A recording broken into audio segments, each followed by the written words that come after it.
We're live.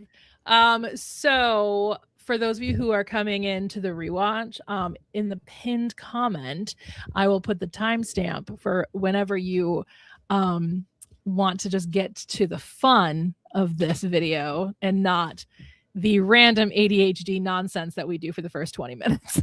But that's half the fun. This is the first time the stream has my background. But not the first time I've made a video in front of my background. This is true. You've made several videos in front of that background now. Yes. I have a very boring background. Mine are books.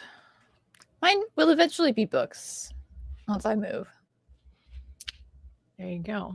Or it'll be Lego sets. One of the two. I haven't decided yet. Well, you could do what I did in this room and have one part of it be books and the other part be, like, for me it's the, like, what I've always had, which is like the, you know, gallery wall of nerdy stuff. I just haven't filmed over there yet because I haven't done like one of my geeky videos yet. Well, and it's not ready to be filmed over there because Bob is sitting there. And I still have my 55-gallon tank sitting there because I haven't set that up yet, and lots of things. And I don't have like the love seat that's going to go there. So many things. It's not ready to be a background yet. It's getting there. It's getting there. It's getting there. You'll get there eventually.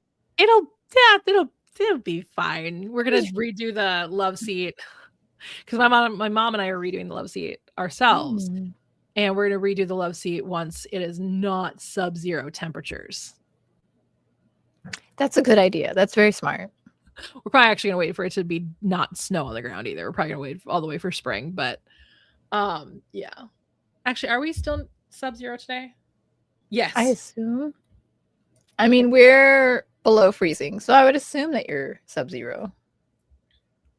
Yeah, we're -1. Ew. Oh my gosh, Monday we're gonna get up all the way to 12. It is supposedly snowing outside. It's too cold to snow. That concept is just beyond my brain. Like, what do you mean it's too cold to snow? Yeah, because we're negative. Well, I guess maybe not yet. It might not be because it's -9 by wind chill. So it might still be warm enough to snow. Hello. Welcome. As always, we're chilling. Chilling. We're having the fun. First 20 minutes probably. I wrote down things involving the book series because I was like, I forgot to write that down. And we all know what happens if you don't write it down. Yeah, and you're not using the like things to talk about tab.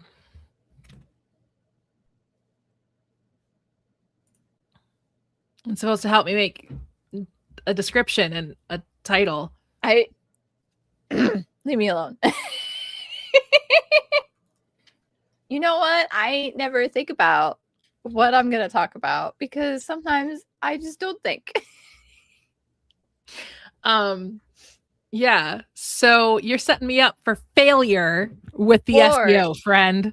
Am I setting myself up for failure? You're setting us both up for failure. Let's be real. You do not need to go potty right now. We just started the stream, like literally. He's like, but I do, Mom. I do have to go potty. He's like, but I gotta go now. Aww. Thank you. That's very nice. I'm very happy. I have your book too. Have I read it yet? No, but that should be no You haven't read the first one. No, I haven't read Melissa's book yet either. I haven't read either one of Melissa's books either. I feel like a terrible friend. My thing is, it's just not what I want to read right now. But I want to support you all, so I'm buying the books. Yeah, I bought both of her books, but I'm wondering, do they actually have audiobooks yet? Because that's what I've been waiting for, but I doubt it. I don't think so, but I also haven't looked. I'm looking right now. You, me, and there it is. You, me. Found it. But No, still no audiobook. I'll eventually get to it. Because I can read too. that's true. It's just a lot easier. Yeah. I wonder. No, it's not. They didn't put it in Kindle Unlimited, unfortunately, because that would be an option too if it was in Kindle Unlimited. Because then I could just throw it into my library. Mm-hmm. Oh, you gotta go old fashioned. That's fine. I mean, there is an ebook version, but I'd have to pay for it again. But I guess that's not the most horrible thing. You're talking to the wrong person. You're already reading it? Yes. Bella is in fact a savage, and I think I know exactly what scene you're talking about. Oh, fun. It is one of my favorite little tidbits about when you get bored at a pet store. That's all I'm gonna say. Exciting. And it is a rite of passage. You do not need to go outside. I need to go outside. No. It is very cold right now. It's snowing outside. No. I wish I had some juice. He said no. He responded to the way you said no. No. Don't look at me that way. He's like, no. No outside. No outside. Too cold. Go later. It's too cold. Too cold. Not now. Later. You're not a husky. Or a Malamute. The neighbor's dog behind us was outside just frolicking in the little brief bit of snow that we have. I'm like, oh, he's having fun. I feel like it's snowing everywhere now. Because we had that winter storm. It's just like, hello, I am snow. And also ice. Mostly ice. I might be grabbing my phone and muting the cameras because we have so many cameras now around like the property that like it's almost like from the camera system we use. Oh my gosh. It's just like, hi. And I'm gonna get another one. Ooh. Because there's one more spot that I want a camera on the property. All the cameras. Right, puppy? He said, yeah. This is not sponsored, but in case anybody wants to know what pen I use this. Looks like it would be one of those scratchy ones. It is a little scratchy. I don't like scratchy pens. It's very thick. If you don't like scratchy pens, then you would probably like the other pen that I have. I don't know if it'll pick this up though, because it's very. But it's I am very picky about my pens. It's Atlantis Exact. So it's between these two, depending upon my mood. The one that doesn't scratch doesn't look inky enough. Like, you know what I mean? Inky enough. Like that's what this one does. See, that's the thing is I need one that's inky enough but doesn't scratch. That's a very hard balance. It's a very hard balance. I actually because usually inky enough is scratchy, but also they make Sharpie pens, and they're not scratchy. They are not scratchy. I do like a Sharpie pen. They're very nice. My only issue with Sharpie pens is if you slightly like wear off the tip or break the tip just a little tiny bit, then it gets real scratchy, and I hate it. It also sometimes bleeds through, which is my problem. Yeah. And once it starts to run out, you have to hold it like very perpendicular to the like paper. Yeah. Otherwise, you're not getting anything out of it. So like no. The Sharpie pens have their problems, but I do love a Sharpie pen. I don't have a pen down here. I mean, I've got plenty of pens, but I don't have like my favorite pen in here. They're probably all up in my actual work office. Probably, yeah. I have a little Minecraft cup modular thingy that holds all my pens and stuff. And sticky notes, because I am a sticky note fiend. Oh, okay. Sorry, I was looking at this. Yeah. Just trying to remind myself of what chapter 8 was. It's been a while since I've gone through that book. Well, also, you also probably remember like all the drafts and everything like that. So it's like, Yeah. what happened in the final? And like, if you were to pull up the first draft versus the final draft, they are very different books. Very different books. I mean, obviously, the core story is all the same, but there was a lot that I added towards the beginning. There's like a whole section that I added like in the middle-ish. And then like I changed an entire scene, moved that earlier. It's a lot. That's the beautiful thing, like engaging the suck of your first draft, which is a video concept I'm working on. What? A video concept I'm working on. Oh. Embracing the suck of your first draft. Yes, that's what I'm doing. It's great. You have to let your first draft suck. The best way that I've found with like the first draft stuff is to have my little other document where if I delete a scene, it goes in that document. Because I like rereading stuff. So when you kill your darlings, be like, yeah. Blah.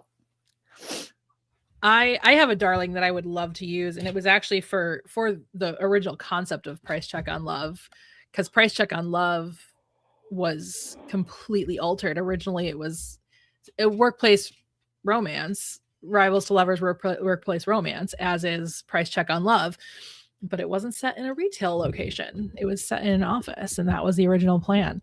But then I was like, you know what doesn't exist? Retail romance. And I got this epiphany while watching Superstore, because obviously we love Superstore. I was in a rewatch of Superstore and went, you know what doesn't exist in contemporary romance in books? Retail romance. Why not? Let's go. Right? Why not? I wrote myself a retail romance. Amazing.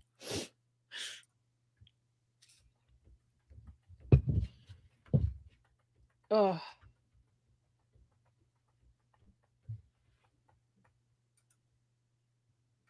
I also love how Dylan got his book before I got mine. That was so funny. Like weeks. I probably would have too, but I didn't get the physical copy. I just got the digital copy. And it's fine. I am a Kindle fiend. I want to be, but I don't have a Kindle and I don't want to stare at my phone that long. Yeah. That reminds me. I forgot to take my Kindle off the charge. It's fine. I mean, technically. I want to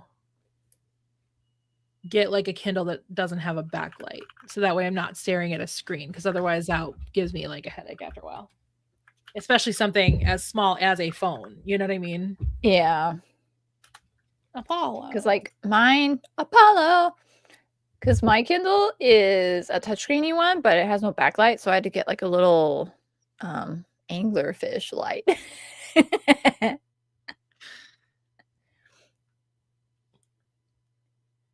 Which works great because he's not listening. Which works great because I can use it on actual factual books too. It's very nice, very handy. I used it last night because I started reading a new book. Hooray! I am kind of going through a little bit of a reading slump. Like I'm listening to one on Libby, and I'm liking it, but like my brain is also just going, like, it's not like I don't like it. I like it just fine. That is not the problem. It's just my brain's going, or you could watch a YouTube video instead. Mine's been such a big meanie because I'm in the middle of The Hobbit and it's really good. You've been in the middle of The Hobbit for like a month. 2 weeks, I think, was the last time. Oh, 2 weeks since the last time you picked it up? I was like, it's been longer than 2 weeks since you started The Hobbit, Kay. Don't do that. I was using it as also the Audible 2025 wrap up thing is Garbo. I was looking at it and it has just The Hobbit, nothing else. And I'm like, this is stupid because I've listened to other things too. I was gonna be like, oh, let me go look and realize most of the books that I listened to were on Libby last year. Yeah. And I was like, where's The King in Yellow? That was on Spotify. So I'm like, oh, never mind. My Audible would be, hey, you read Fourth Wing. Congratulations. Oh no. Well, that and Haunting Adeline was also on Audible, I think. Pretty I'm sure. gonna cancel because I got Libro last night because they had like a deal and I was like, oh cool, you could like support indie bookshops that are near you. So I picked one that seemed proper and nice. Where do you find the 2025 wrap up? It's just on the main page and you like scroll just a smidge. It just was there. So yeah, mine was just The Hobbit. And then you started these books, which I found it. I thought it would be more than that. And then I was like, I did read more. Oh, shocking. Okay, Surprise. the top category. What does your listening style say about you? I forget what mine said. Let's find out. I'll pull it back up if it'll let me. I wish you could block books because like I have no interest in a certain series by a certain author. Dude, it is not that desperate that you need to go outside right this second. Mine is imagination is your foundation. Mine is new realms are your playground because apparently I read a lot of sci-fi and fantasy because again, I pretty much just read Fourth Wing. I love how it's like for 4 hours, your favorite narrator was Andy Serkis and your favorite author was J.R.R. Tolkien because The Hobbit. My top author and narrator, your favorite companions, they brought the characters and worlds you turn to most. Author, Rebecca Yarros. Why? Because I read Fourth Wing.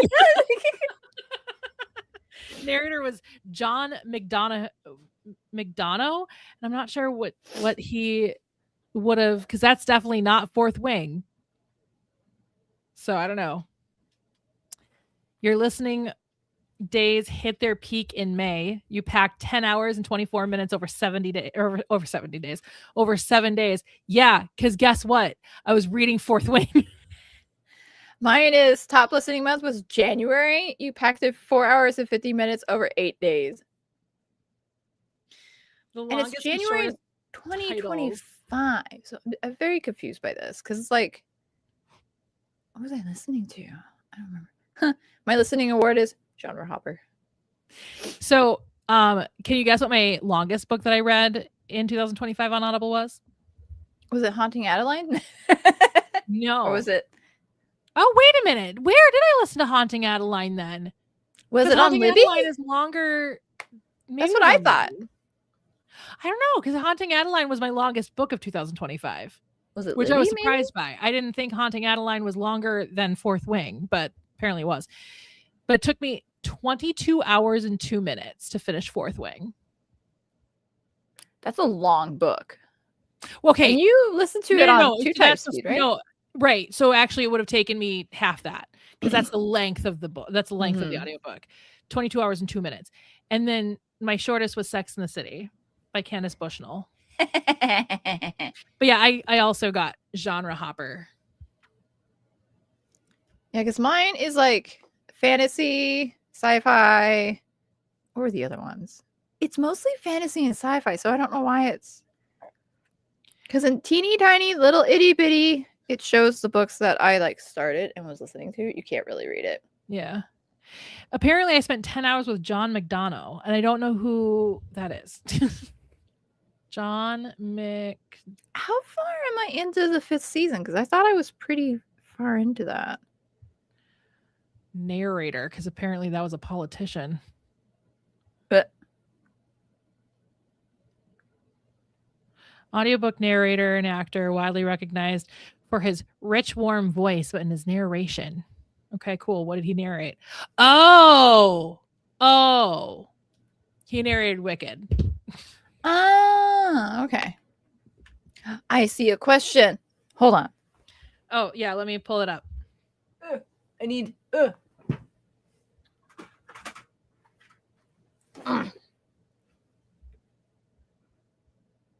I need it. I needed the prop. I needed the prop. Floating. I really like this cover, by the way. There's a new one coming out. There's a pre-order one coming out in July that I also really want because it's just, it looks gorgeous. So this is, from my understanding, because I don't read Lovecraft, this was inspiration for Cthulhu. So it's kind of one of those where it's like from ye olden times. It's like from 1894, I think, was when this first came out. It doesn't say on the back. How dare you? But it inspired like Lovecraft and all of them to create their cosmic horror beings and stuff. So it's kind of like an inspiration point. It's very interesting, and I actually really liked it. I listened to the audiobook and I was like, I need the book. It's a very cool looking book. It is such a cool looking book. I love it. Yeah, no. I listened / read it because of a Minecraft ARG, which is essentially like a scary story told in Minecraft. So it's kind of like, oh, I'm playing Minecraft. Oh, what's this weird, suspicious thing? Or, oh no, there's an entity watching me. Or, oh no, this is happening.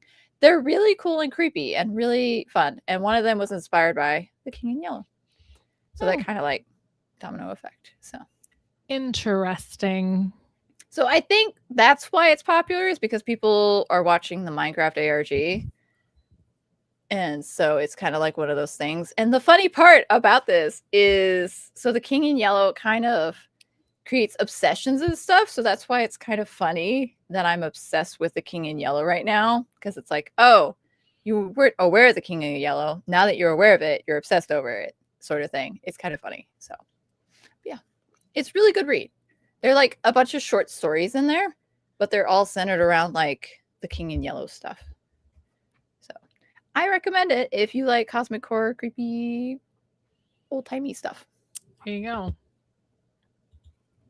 We love questions. Shall we officially get started? Sure thing. Okay, sounds good. So, hello everyone. Welcome officially to the stream. My name is Britt. I am a contemporary romance author, as you can see. Right here. I write contemporary romance. As a matter of fact, I have these two books. So, Deepwater was my debut novel. It's two love stories in one, set on a cruise ship, pretty fun. And then my one that just came out in December, Price Check on Love, about two people who work at a pet store, and they don't like each other at first very much, but then they start to like each other. It's a contemporary romance. What do you want from me? Anyway, I want fantasy and world building from you. Jeez. So this is a rivals to lovers story. It's a he falls first story. Not to like spoil anything, because the tropes can be spoilery, but like also at the same time, that is a very common lovely trope. It's a he falls first, rivals to lovers stuff in this one, and then this one is a few different tropes. It's like a fun take on fake dating, because our two main characters, Lori and Ryan, are fake dating, but they don't fall in love with each other. They fall in love with two other people on the ship. And it's my best friend's brother trope, and stuck together because they're all stuck on a cruise ship. So lots of little fun elements to Deepwater. So yeah, that's me. There is a possibility that I'll eventually write the sci-fis that I want to write under a different name, and the dark romances that I want to write under a different name. Who knows? Maybe one day I will actually do those things. But for right now, I am in the trenches of writing a 7-part book series, a 7-part romance series that I did not intend a year ago when I started the first draft of the first one. Did I think it was going to become a 7-part book series, but it has. So pray for me. Speaking of 7-part book series, who is this person that is on the stream with me? I don't know who they are at all. Hi, I'm Kay. I'm currently writing a dark fantasy romance series. Shocking. Because it was supposed to be a space opera horror series that I was going to be writing, and then inspiration struck, and now we're several books deep into the series. I've lost count at this point. I've stopped counting. And it's really funny because we both decided that we were going to start a book at around the same time, and both around that same time we both went, maybe it's a duology, and then around the same time we both went, no, maybe it's a full-on series. It was so funny how it happened simultaneously. 2025 was a weird year for both of us. Honestly, yes, because like it shifted so much. Because like that's when I first read my first dark romantasy. Still obsessed with it, by the way. I got the audiobooks. I haven't listened to them for obvious reasons, though. It's a little spicy. But yeah, no, obsessed. But yeah, so we're currently working on that. I've been world building and setting up like the domino effect of what's going to happen. So there have been some first drafts. Those first drafts will never see the light of day because everything keeps changing. Yeah, I mean, 7-part book series is a lot. Let me tell you, it is a lot, and it's the first time I've had to think about planning, which is kind of what I decided the stream was going to be about today. It's fine because the other person in the stream is a little dum-dum and didn't give you any advice. No. It's fine. But yeah, so we're currently working on that. It's a lot of world building because I'm creating a whole world in this series.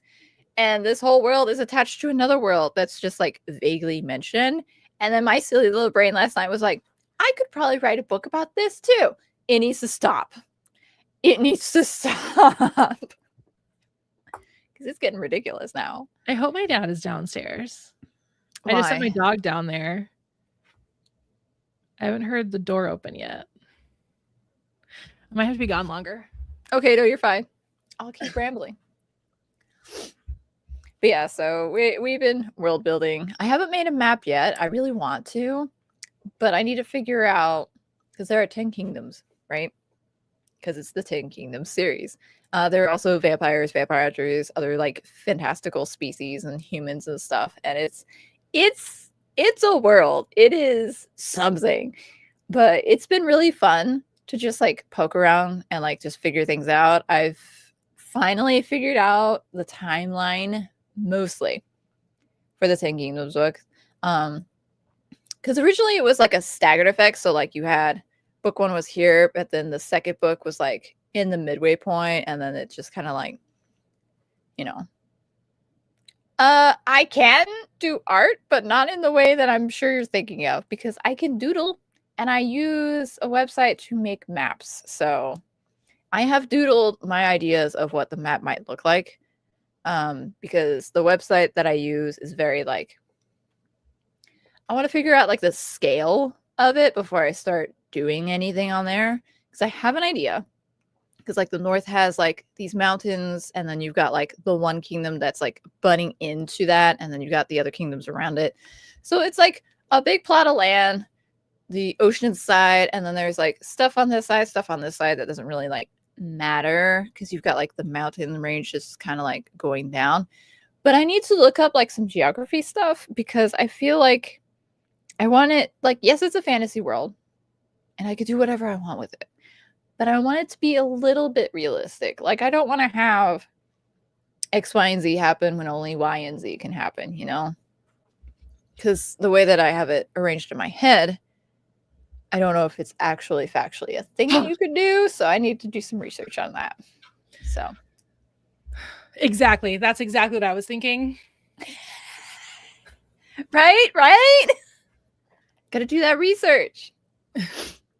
Yeah, no, I wish I could do like character art. I have found somebody that I'm gonna commission for character art. Ooh.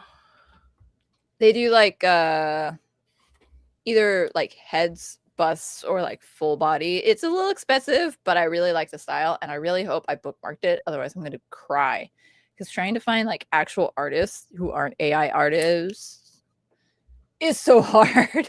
Well, that's what I love about Ronnie, who did my cover here. Like, I'm gonna go to them anytime I need character design or cover work anymore, because it looks so good. It's so perfect. It's so good. I love it. And you know me, I don't like pink. So the fact that they made it pink, like the spine is even pink. I don't like pink, and I don't either. And I'm like, I'd buy that. This is so nice. I love it. Anyway, it's so cute. I mean, I don't want to down talk my old cover artist at all. I think this was that was good. Yeah, not down talking that at all. And she would have been my cover artist this time as well, but she never got back to me. So clearly she was too busy to work on my book. But then I found Ronnie, and they've been fantastic to work with. And I got to be a huge part of like the entire process, which was absolutely fantastic. We love that. Yeah. One of the things I really liked about their work was they already had like plus size women in their like portfolio, and I was like, you can do plus size women and you're not like really cartoony about it, you know, like love it, like it's an actual person. Exactly. So yeah, it was absolutely fantastic. So anytime I'm going to need any kind of character work done, I think I'm going to go to them because they are fantastic. So I love it. Can't sing their praises enough. And that was one of their big things, was they're like, I don't work with authors who do AI. I'm like, I do not at all. Ew. And there's like a literal thing in their contract that's like, there is no AI involvement in my art, and there is no AI involvement in your art. Like, I'm like, AI. I appreciate that so much in this day and age, because it's like, it's beginning to be annoying. Because like I found a song that I liked, and then I found out it's an AI artist, and I was like, well, nope. Yeah, like people are really livid because there is this one AI artist, I guess, that was really starting to pop off on Spotify. It turns out, what? I forget the name. I don't remember the name either. But like even was making like TikTok videos, but then people were starting to see that like whenever like the frame in the mirror behind them would just disappear, and this like necklace that the avatar was wearing randomly changed shape and stuff. And so people were like, this whole person is AI. It's scary how like realistic it's getting. It's annoying because then it's like, is it not? And then you have to like question it. One of my favorite like things that comes across my Facebook reels is paint mixing. One, I love painting in general. It's like meditation for me. And so like I end up on paint TikTok, paint Instagram, paint YouTube, or Facebook reels, whatever. But what is popping up a lot right now is like mixing paints. And there are times where I'm like, this is not real paint. Like, cause like there was one just a couple of days ago that I came across that was like, I can't remember what they were. I think it was like a ruby color and like a white color. And they put the ruby color down first. And then with the same messy red knife, stuck it in the white. And there was no trace of the red in the white, like glob. And I'm like, what? Oh my gosh. That's not how that works. No. Now, there are times that they'll cut and they'll clean the knife. And so they get a nice clean scoop of the other color as well. Fine. But that wasn't like that. You could see the red on the knife still. Oof. Frustrates me because nothing more satisfying than watching people like mix paint. I don't know if that's just a me thing. I mean, I can see it. It's not something satisfying I look at, but I could see it. Yeah. Yeah.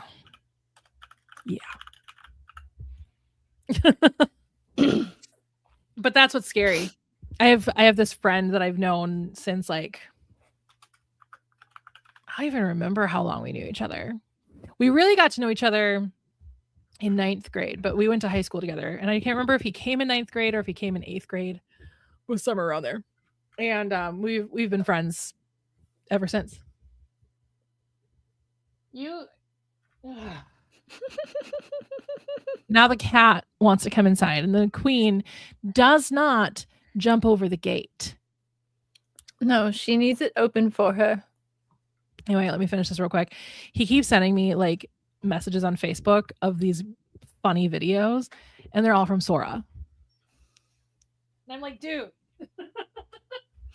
It's so annoying because it's like, don't send an artist AI stuff. We're trying to fight against it. Most of us, anyway.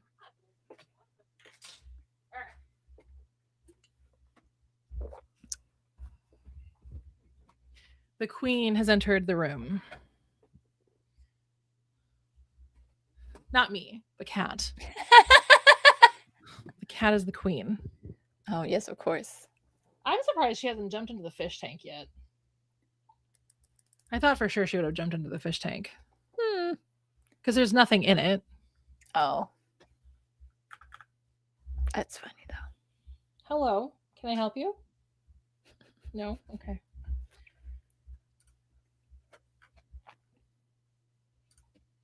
Anyway, so yeah. So I don't know what you were talking about, but that was one of the things I was like, well, I know that Kay is world building right now. So like, you know, I know that's your focus. So I'm thinking that's what you were talking about, right? Yes. While I was taking the dog outside. Yes, and then somebody was like, "Can you do art?" And I was like, "Technically, yes, but not in the way that you think." I was going to say, I mean, let's think about this for a hot second. Isn't writing art? This is true. Twitch, yes, 100%. But in the sense of doodles and draws, like I said, painting for me is like a meditation. So, and I've been having the urge to paint again because I'm so stressed out by everything happening in Minneapolis. Yeah.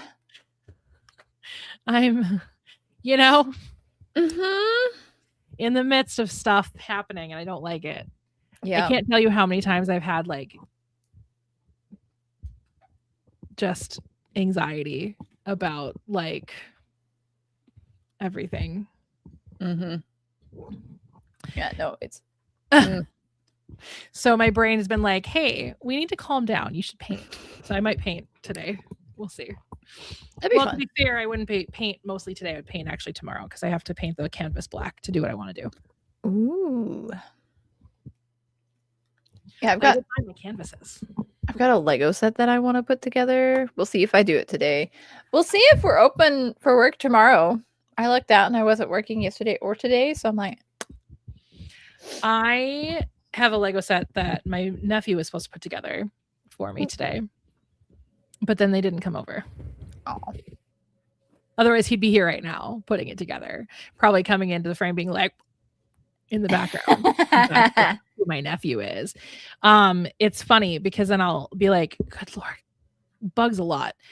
And my mom's like, yeah. And I'm like, what? And she's like, he's you. And I'm like, God damn it, you're right. That's who I was when I was a kid. So I am more of an acrylic person than I am watercolor. Because acrylic is a lot more forgiving. Not as forgiving as oil, but there's a lot of steps to oil that I really just don't care as much for, and it takes so much longer for it to dry. I just really like acrylic more than anything. And yeah, so I'm gonna paint with acrylics. Fun. And I think Kay's gonna really like what I'm gonna paint. Yeah? Yeah. Are you gonna paint space stuff? It is space stuff, yes. Yes. You are correct. Because you can't really see it because the lighting's garbage right now, but space stuff. All my paintings in this room is like really cool space stuff. I wish I knew the name of the artist so I could see if they like made more, but I found a really cool method on painting nebulas. Ooh. So I'm gonna try that method and see how it goes. I'll commission you so I can hang your art on my wall. So I need to talk to my friend Katie because she's the one that I keep buying art from. So anytime I'm like, I have a new art unboxing, it's my friend Katie. So funny, she posted something, one of her work in progress last night or yesterday. I saw it last night and I was like, do you want me to buy all of your art? And she's like, maybe. The answer is yes. I need to ask her how to take my art and make it a print, because then maybe I'll sell my prints. Ooh. And keep the original. She keeps selling her original like canvases, and they're like really expensive, because there was one I wanted, and then I realized just how much it was. I was like, because it's like her biggest painting she's ever done. I'm like, sorry, Katie, I can't afford that. She's like, no, it's fine. And I bought the print instead. Yeah, there's an artist I really like, and she's uploaded like prints and stuff, but they're like $100 some odd, and I'm like, I want it, but I can't. I do have one original piece from her, and that's because she painted like ornaments on wood, and so I have one of those. But that's cool. That's the only original piece I have of her so far. One day I'll like drop $500 and buy one of her canvases from her. That would be fun. One day I'll have that kind of money. She says that she recently just bought a $400 RO system. But that was so I could drink water. This is true. It's a very important thing. Well, can I drink tap water? Yes. Do I like the city tap water? No.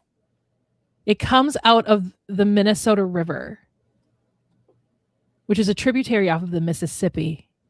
And by the time it gets here, it's already pretty freaking gross. Can't even imagine how gross it is by the time it gets to the Gulf of Mexico. Delicious. Nom, nom, nom, nom. I can't wait to stop. Ugh. Slow down, brain. I can't wait to step over it this summer. Ooh. The mighty Mississippi isn't so mighty.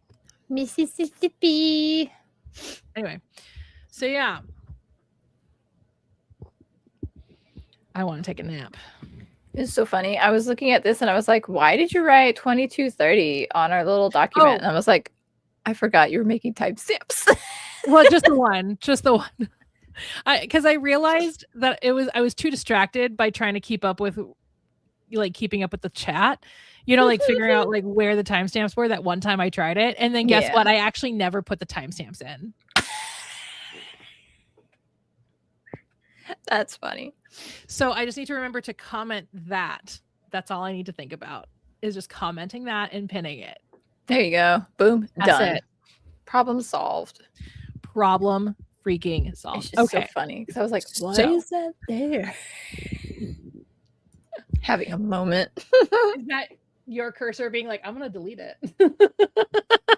That was me going like, why is this here? We highlight it. Anyway, so let's go ahead and talk about our goals that we had last month. Yeah, bring it on. So, Kate, did you work on the timeline of the 10 Kingdoms series? I did. Yay, talk about it. So, originally, I actually vaguely mentioned this earlier. Originally, the books aren't like beginning, end, and then book 2 is beginning, end. It's more like beginning, middle, book 2, and it's very like staircase. Yeah, the Unwritten Rules series is like that too, a little bit. So it's like, I didn't quite like how the first book was, because it's like, well, if this is happening, what about this? And then what about this? So there were a lot of what ifs that I had to figure out. And so I'm like, you know what? The best way to solve this is to shift it so it's before like the other books. So it's not super staggery, because like Betrayal will be beginning, and then Secrets like this, and then Bloodlust will be kind of like this, but that's just because Bloodlust covers so much of the timeline. Yeah, it's inevitable. And then I got to figure out where to put Vengeance. So that one I'm not sure because like I know how Secrets is going to start and how it's going to end. I don't quite know where Vengeance starts and ends just yet. So, and then we've been having some fun with the question of what if these series are two completely different series, which I've decided I don't want to do anymore. So, Okay. the main like climactic point is very important in both series. So, Giggity. it has a big Am climax. I wrong? You are not wrong. You are not wrong. Many of that in these books. Many of that. So funny. But yeah, so I worked on the timeline. One of the books is completely figured out. The other book was already figured out, and I just got to sort the other ones. So, yeah. There you go. Well, good. I'm glad you did that because you probably didn't do the writing prompt. I actually forgot about it again until I was looking at the thing. I was like, oh, right. I mean, I remember that we did the thing, that we have it, but like I didn't remember what the prompt was even a little, but it's honestly hilarious still. A yoga mat and duct tape. Mm-hmm. The last two things on the list. It was supposed to be what, a mystery or something like that? I think it was. I think it was like supposed to be a mystery, yeah. It's like mystery, yeah. I have so much stuff on the little thing that has it. I have so many little like coins and fidget things. I have like little D&D coins. There you go. I do not, but my niece has a 3D printing pen or whatever. Oh, that's cool. Yeah. Yeah, I don't either because A, I don't have a space for it, and B, they're expensive.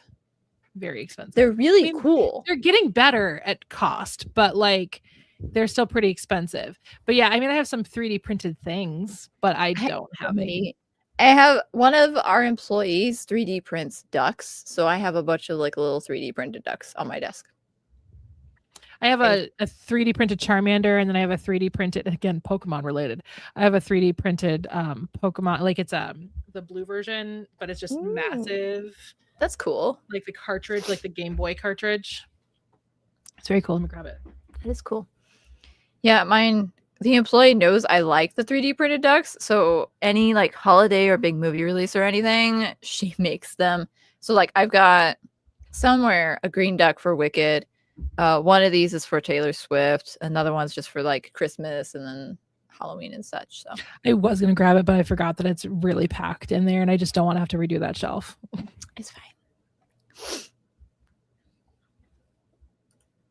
We can imagine it. Vignette shelf, which is this shelf over here. Mm-hmm. Fancy shelf. That one. I love how that color turned out. I love it. I mean, the mahogany was beautiful, but I like this one. It's just light enough where it doesn't seem to darken the room. Right. I mean, it also helps that I have a light color behind it. Mm-hmm.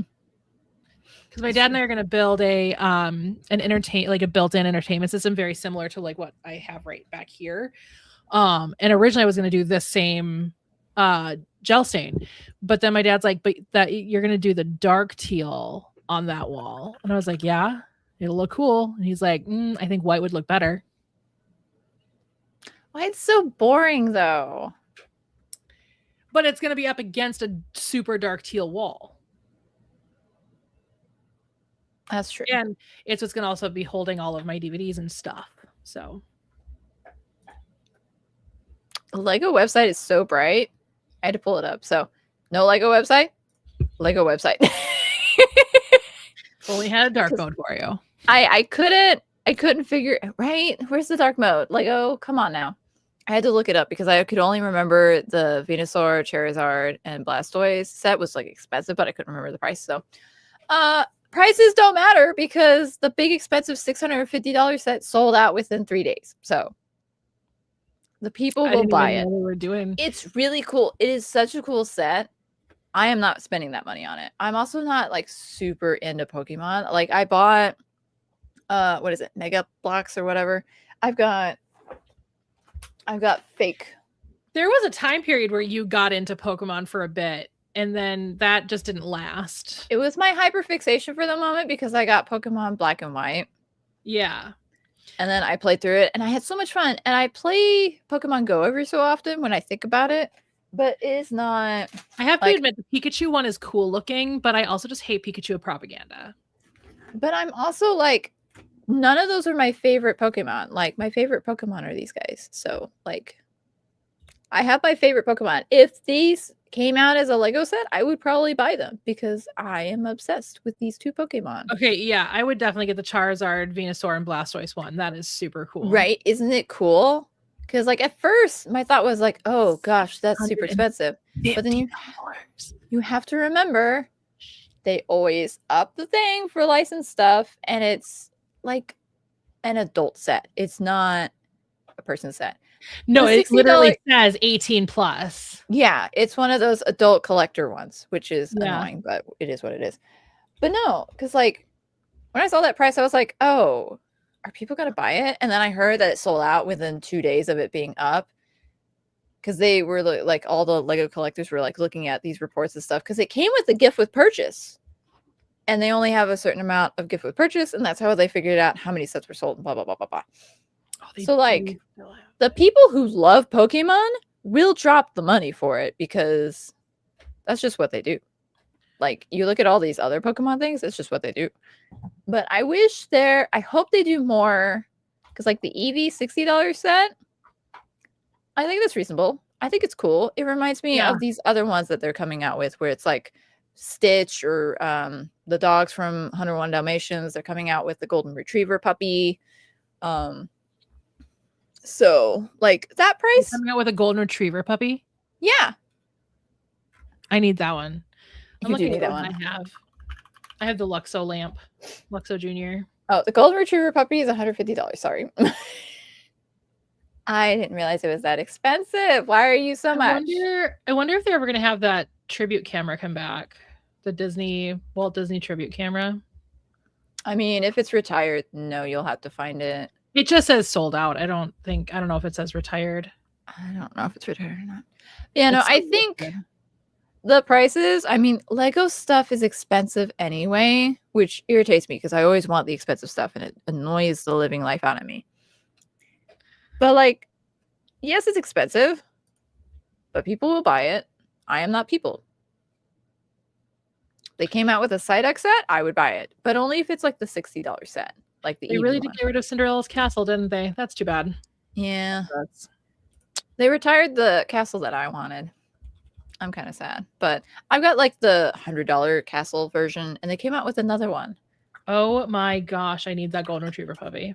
Isn't he cute? $140. I am more of a castles and pirates person when it comes to Lego and the cars. I like the cars. Okay, I need to stop being distracted by Lego. I also want the Dungeons and Dragons set. So like, yeah, that's my thoughts. I don't even build Lego. I have other people build Lego. I do. I have Lego everywhere on my desk right now. I have a lot of everything on my desk right now. The sun is offensive. Look at this. If I sit back, this is what. The sun is a deadly laser. The sun is offensive. The sun offends me. Stop being offensive.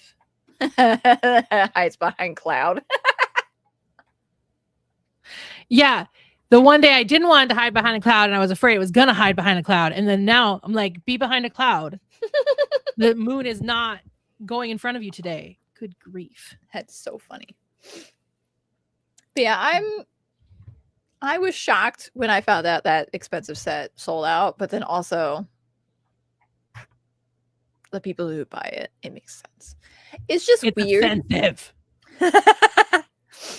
It's just weird because like I think it's Mega Bloks. Mega Bloks had the Pokemon stuff. They had the licensing. And going from that price to the Lego price is just like, what do you mean? What do you mean? It's annoying. It's annoying. And I'm sad because I don't think they're going to do what Mega Bloks had, where they had like the little Pokeball and then you could have like a random, well, you knew what character it would be and you just put it together. That one's really cool. I got a couple of those. They're pain in the neck to put together though. So I found an Eeyore one that was like $13 or something. He's super adorable. oh, they're so cute. Anyway, okay, so we should probably talk about my goals, huh? Oh yeah, your goals, Britt. Did you do your goals? Your goal of finish the prelude and start Between the Vines. I did. I finished the prelude in late December, and I started Between the Vines in late December, and I'm about halfway through Between the Vines already. It is going in it's going in obviously the same direction I planned on it going. It's a contemporary romance. What do you want from me? So are you saying you're between the vines? I am between the vines, yes. But it is going in a slight like I had a couple of different directions I thought I could take it. And I settled on one, and it was not the direction I thought I was going to end on, which I'm very actually okay with. It's actually guiding into the perfect direction. Also, it's destroying me a little bit. Like there's a sub story in it that I didn't realize was going to affect me as much as it did. Because one of the main character's parents is ill with a disease that actually affected my personal life. But I was not close with the person that had this particular condition. And so I thought I could write about it and write about the experience I did have with this person. It brought up a lot of things that I was like, oh, I guess I'm not totally over like all of the stuff. So it's been very interesting to write that character, because that character is very much reminding me of this person that used to be in my life. This person passed away back in 2021 from this disease. And it's just one of those things. I'm just like, this is hitting me in a way I did not anticipate.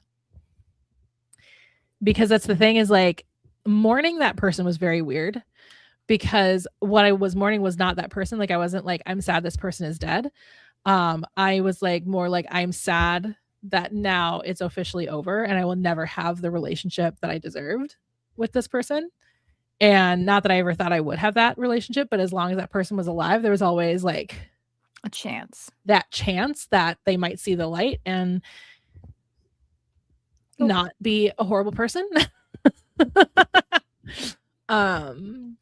But now they're gone, and I guess I have not processed all of that yet, which is weird. And so it's affecting me in a way I'd never anticipated. So, I mean, I already knew there was going to be a content warning for, ill family member in the book, because obviously like that's something that, but I am learning firsthand why that trigger warning or content warning is crucial. So for anybody who is watching this that is or wants to be an author, this is why content warnings are important.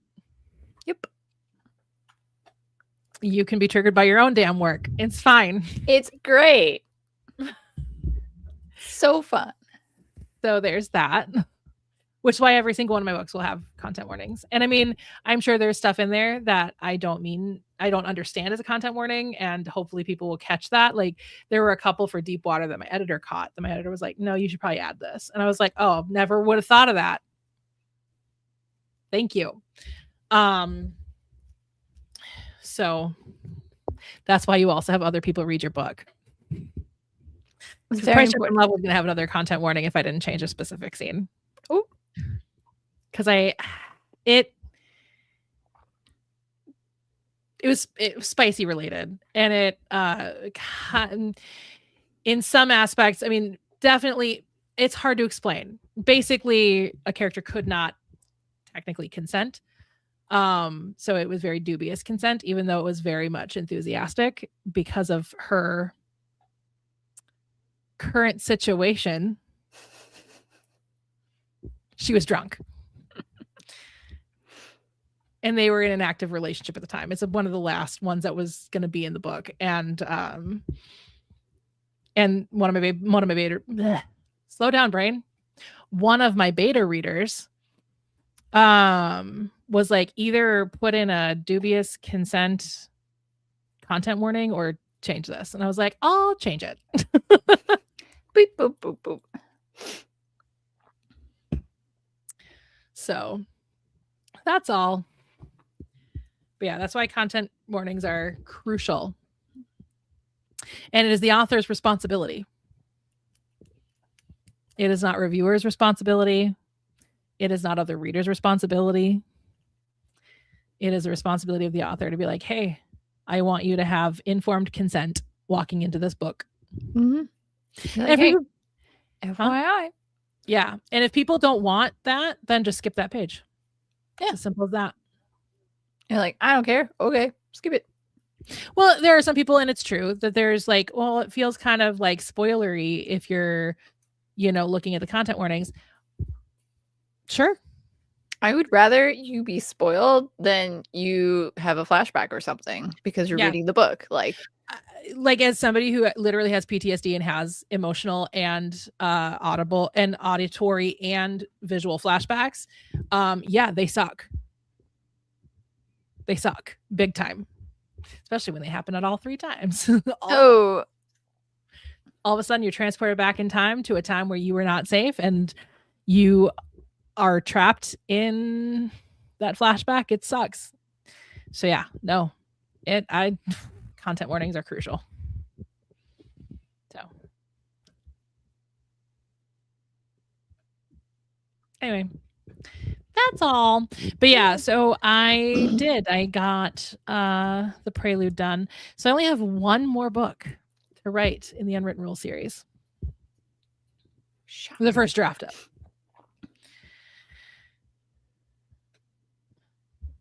I mean, I'm sure there are some people that are like that. Yeah. I think if there's content warnings, if they complain about it, that's their own damn fault. Because either one, they didn't pay attention to that page and got triggered anyway, or 2, they had informed consent and then triggered themselves anyway. Because it is true. Like you also have to be responsible for your own triggers, right? Mm-hmm. Like I said, there are certain things that would trigger me that most people would be like, that's a trigger for you. Like Tinkerbell is a trigger for me. I can't really watch Peter Pan. I did for my little thing that I did a few years back, and I handled it a lot better than I anticipated handling it. But I had an abusive friendship, and she was obsessed with Tinkerbell. And so anytime I see Tinkerbell, I think of that person and the abuse that I went through. And yeah. Most people wouldn't think Tinkerbell would be a trauma trigger. Just the character. It's like, yeah, but dolls are a trigger for me. I am terrified of them. It's a genuine phobia. In fairness, they are creepy. Yeah, they really are. Like, but it relates back to the person that had the illness. Mm-hmm. And the way she would treat me when I was a little kid. That's as far as I'm going to go on that. Yep. But yeah, so like, again, somebody putting a doll in a book or in a movie or in a TV show, that is not something. I mean, most people are like, yeah, they're creepy. I can see why people would be creeped out by them, but I have a literal trauma trigger. But that's then my responsibility as the person who can be traumatized to decide, do I continue with this or do I walk away from it? Mm-hmm. Tell you what, having a doll phobia was really weird during the time where ball joint dolls were like everywhere at anime conventions. Oh no. Yeah. There was somebody who had one at the convention that I don't talk about. And when I was staffing that convention, we shared an office with another department. Somebody from that department had one. And I was like, you cannot bring that in here when I'm in here. You can't. I can't have that in here. And she's like, I can bring it wherever I want. I'm like, Okay. Cool. I'm like, I'm stuck in here for the next 4 hours. You're the one who is in here voluntarily. Do not bring it in here. But couldn't quite understand. But, you know, that's okay. Anyway, let's talk about funner things. Like our books. Yeah. Books are fun.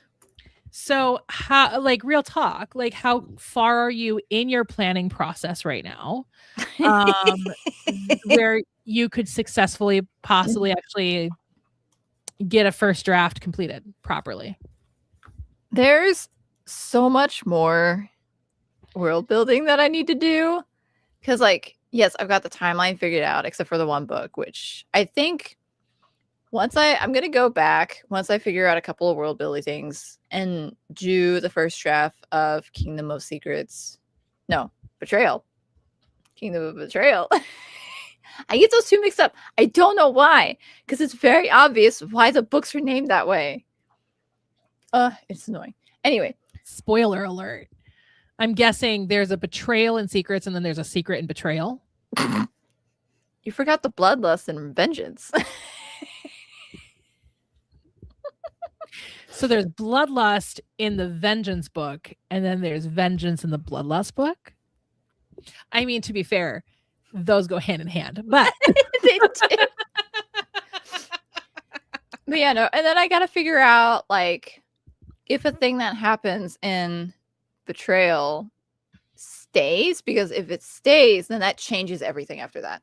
Yeah. Because originally it was just, oh, hey, it's fizzled out, we're fine. But it's like, it makes more sense to not. So I'm about to be real mean, and I love it. Yeah. No. I think once, maybe like another month or two of world building, because I've also got like other things that I want to do, and then there's work, and work is work. So if only we didn't have to work, I would get so much done. Actually, no, I tell a lie. I probably wouldn't. See, that's the thing, is I've become so disciplined with my writing over the last year. I mean, part of the reason I started posting every single day on TikTok, whether I wrote or not, the whole point of that was to hold myself accountable, and not in like a shamey way, not in a way of like, you didn't write, now you have to be embarrassed by saying you didn't write in a video. Like, it wasn't like that at all. It was literally like, I was just wanting to hold myself accountable regardless. And that was going to help me hopefully become more disciplined with my writing and be like, okay, here's where I'm at. This is what I've done. And it worked, which is why I'm continuing into 2026. Smart. Right. Now that I've become so disciplined with my writing, I do feel like if I were to be able to leave my job, which, mind you, I do not make enough to leave my job. Trust me. But if I were to be able to make enough to leave my job, I would be very good at writing. Because I think that the reason why, one, I don't write all day when I have days off is because I need to relax. Yeah. You know? Mm-hmm. But I did it on Martin Luther King Jr. Day. I didn't write as much as I wanted to, but I still got a few good writing sprints done, and still got my movement in. I still was able to take care of everything around the house, which is why I didn't get as much as I should have or wanted to done. I was hoping to walk away with at least 5,000 words done, and I was short by 2,000. Still 3,000. 3,000 was not bad. It's really good. Actually, what was that count? What was that official? I don't remember. Actually, almost 4,000. It was like 3,760. There you go. So I wasn't super far off, you know. But yeah. So I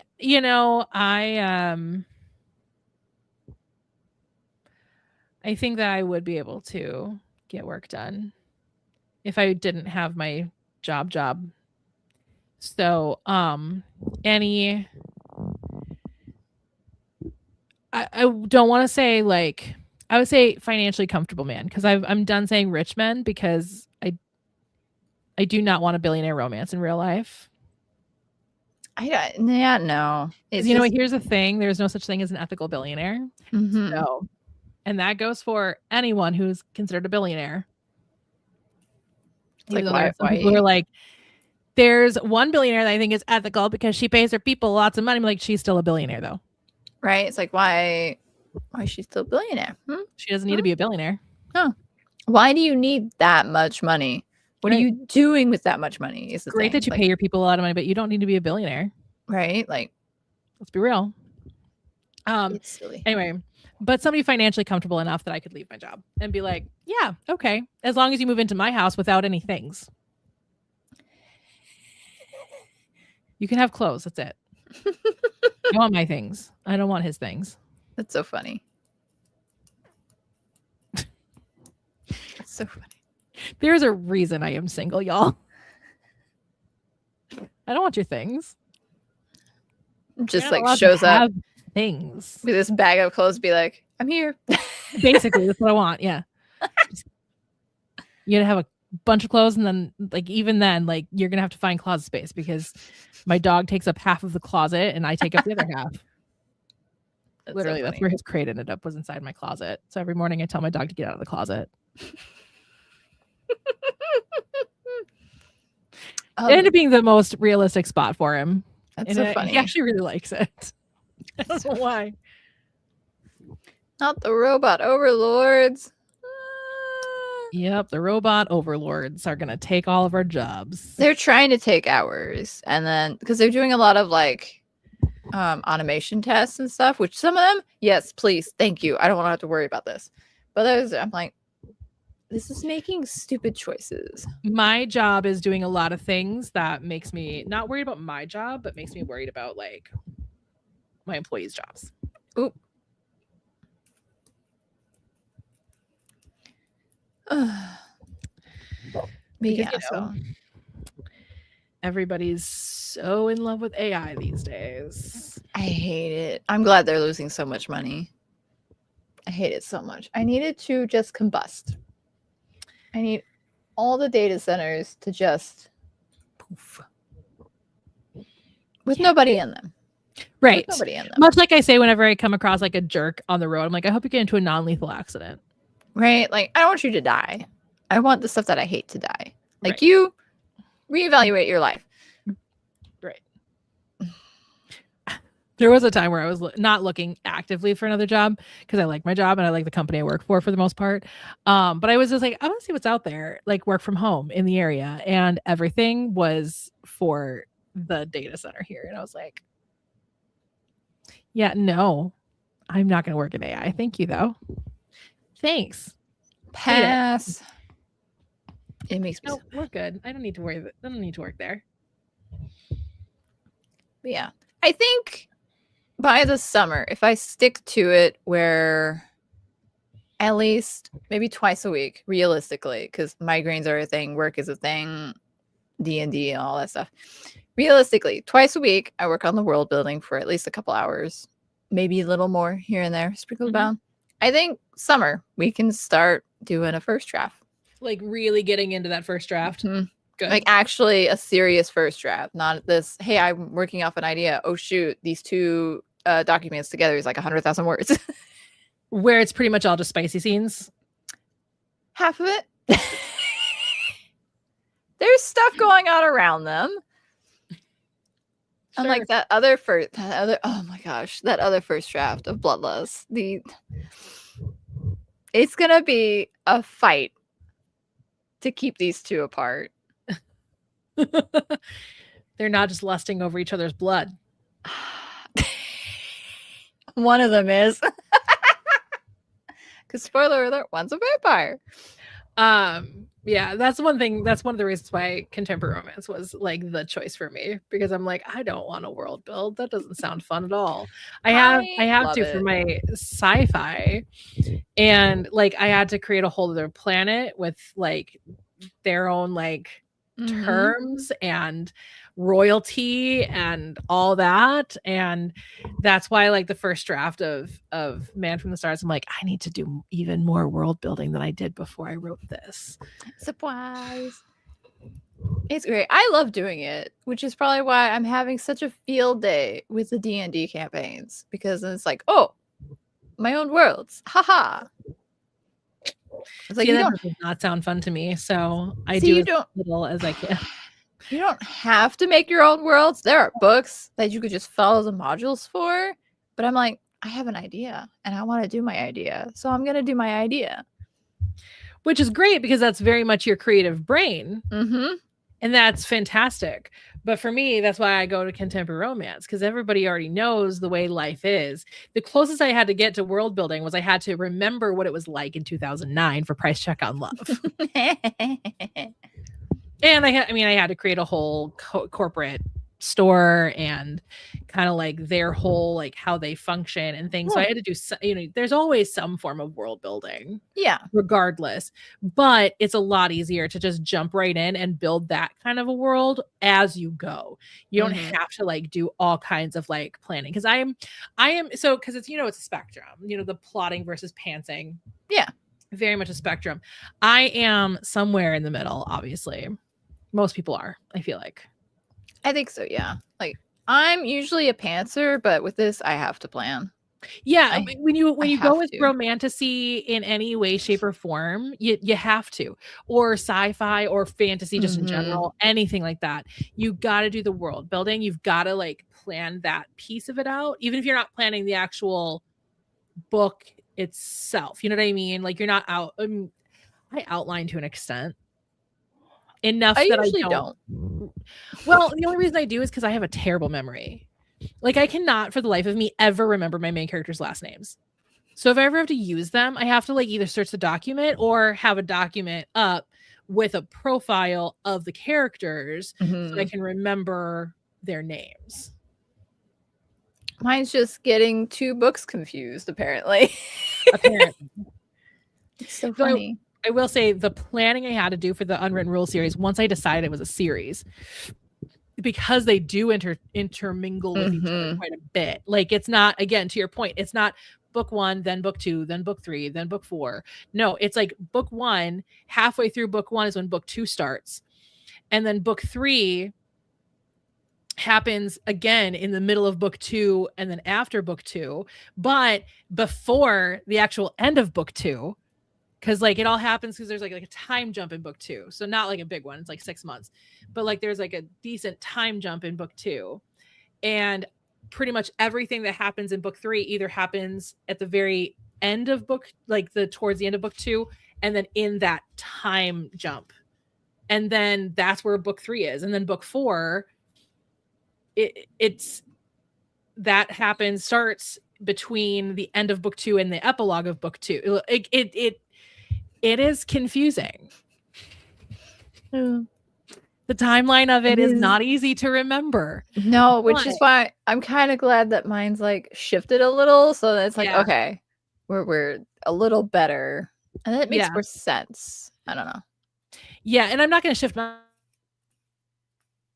out because I really like the way it's built and stuff, but now I'm done with the timeline stuff, because then the prelude was obviously the prequel to everything, and then the epilogue book, which is the final book of the whole thing, is going to take place a couple years after the events of the original series. So I'm done with the timeline of it all.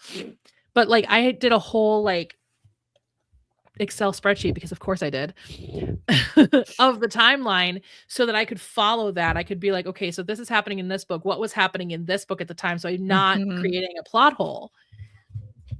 You know what I mean? So I actually had to do some decent planning, man.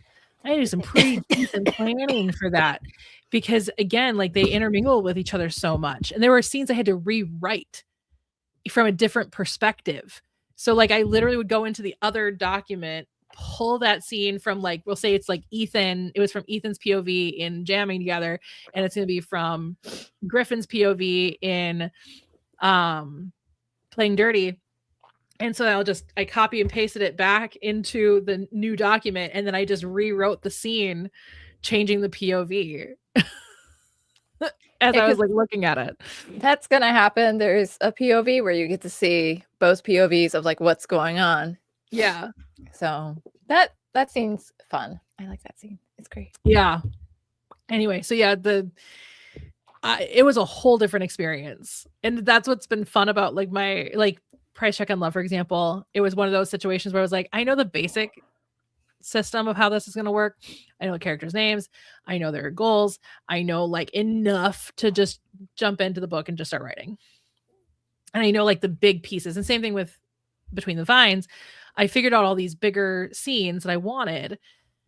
But unlike when I did with, remember when I was writing almost a year ago now, when I was writing The Unwritten Rules of Hooking Up, the first book in the series.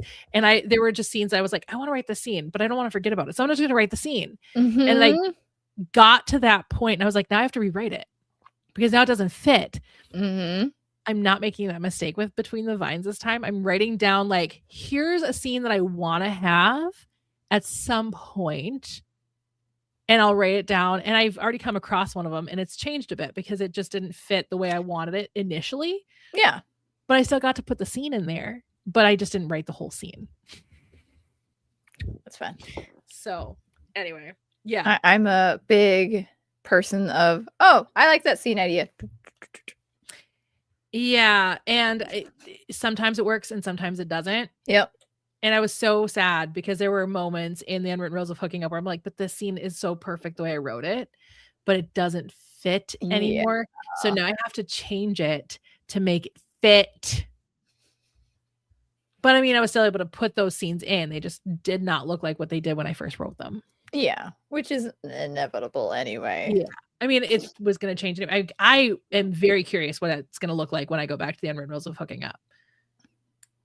Because after the epilogue book, after I'm done with the first draft of the epilogue book, then I'm going back and I'm going to basically work on The Unwritten Rules of Hooking Up the way that I worked on Price Check on Love and get that one kind of in a good place. Because that's the one that has to change the most, because that one was not written to be part of a series.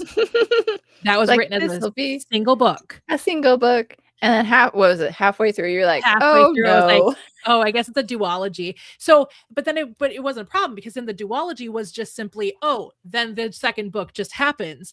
Well, then it became a 7-part book series. And so I'm like, okay, cool. So now I have to change even more about it because now I have to like incorporate all these other elements. You are being so offensive. I'm just watching the sun be more obnoxious. I can't scoot any further. Maybe I'll scoot back. There. How's that? Great. We'll do it this way. Are we I'll just hold my microphone. Just hold the microphone. I bought a new cord for my Yeti, which is a much longer cord than I have for this one. But which I probably could find another cord because it's just a regular USB-C. I think it's just a regular USB-C on the USB one. Oh, that's convenient. It has both. It's got, I can't remember, DXL. XLR? Thank you. XLR, that's the one. You would think after somebody who has been voice acting for years, somebody who has worked in film, somebody who studied film, you'd think I would remember XLR, but I don't ever. I only remember because I was considering buying an XLR microphone to replace this guy. So I recommend this one. It's not super expensive and it's got XLR and USB. That's nice. I'll send you the link. Actually, it was recommended by a friend of mine who does podcasts and all kinds of other things voice related too.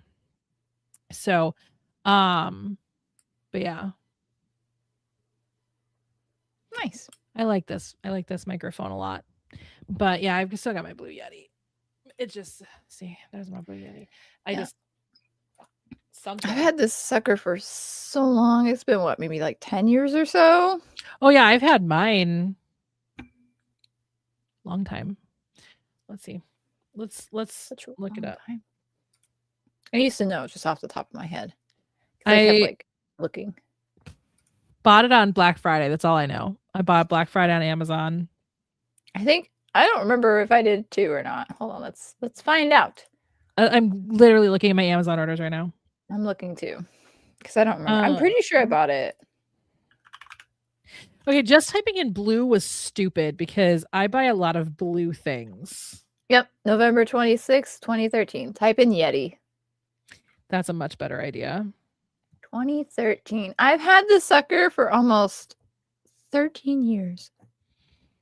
I bought mine It is almost as old as my gaming channel. a little over 10 years ago. I bought mine November 27th, 2015. I've had mine longer than yours. That's crazy. Yeah. Well, because I had my Audio Technica. right.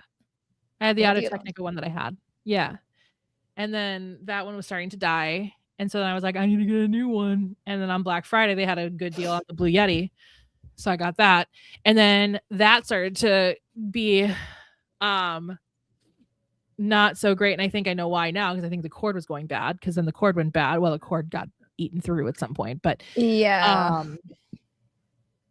Still, cord went bad. So that's when I bought this one as kind of backup. So this one was not expensive at all. Like this one was super not expensive. We like. It has a nice sound to it. So I like it. It's got a good quality to it. Yeah. It'd be even better if I had the XLR being plugged into it, but I don't want to deal with that right now. I still have that cord somewhere. Oh. Bah. Oh, work-related email. Oh. Something you can share with the whole class? Yeah, we're closing early. No evening shows. Ooh, nice. So you might be even closed tomorrow still? Yeah, they're debating which, like, I mean, it's only going to get worse until after Monday, so I would not be surprised. That's what the Excel spreadsheet is for, friend.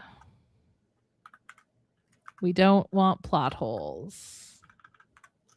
That's what, okay, so I am once again Loreforge. I love Loreforge. Loreforge, every time I use Loreforge, I find something else that I love about it. And what I found the other day, maybe like a few weeks ago at this point, is that there's a sidebar you can have open. So as I'm working on like a character or the outline of a book, I can have the sidebar and have like the characters, like little profile stuff, click on it. I can edit it as I'm clicking on it through the sidebar. So I can be like, it's so good. I love this thing so much. It's my favorite. And it's free.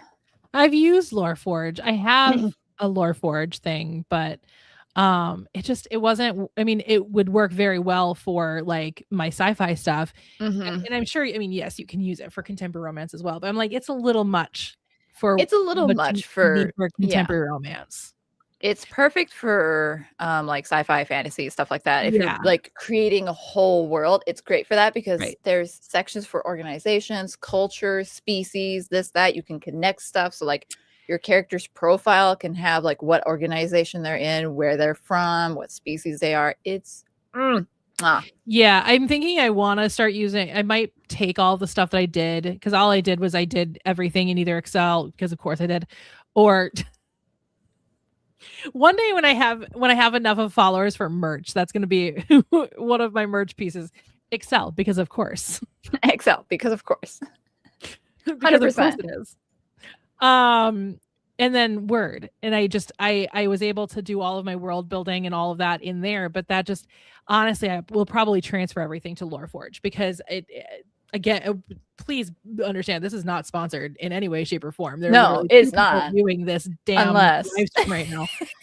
But Loreforge, if you ever do want to sponsor my channel or Kay's channel, hit us up, please and thank you.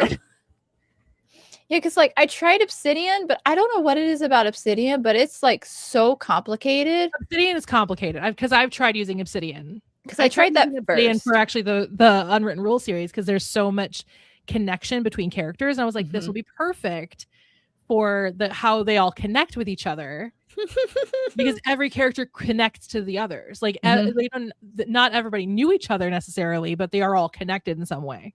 Yeah. But yeah, no, I don't know what it is about Obsidian that's more complicated than Loreforge, but Loreforge has been so easy to just like poke around and figure stuff out. Yeah. It's funny. Though, yeah, so yeah, Obsidian just feels way too complicated for world building and like planning and stuff. I've tried it, didn't love it. I mean, feel if like- somebody does love it, please teach me how to use it. I feel like Obsidian is one of those things where you have to watch tutorials, and then once you know how to work it, it's great. But Yeah, like, I actually watched one not too long ago. Actually, I came across one. I was like, "Ooh, let me see if I can learn how to use it." I don't have time for that. I like figuring it out as I go. So Lore Fortress really. I'm this close to buying the subscription thing so I can have it both on my desktop and my laptop and just cross save. So That'd be nice, especially because I also have obviously a desktop and a laptop, and I only really use my laptop now if I'm traveling, because now I wrote most of all of Price Check on Love was written on my laptop, and most of the Unwritten Rule series was written on my laptop. But then I got to a point where I'm like, you know what? I'm set up here. I like being at my computer again. I was starting to sit at my computer desk still on my laptop.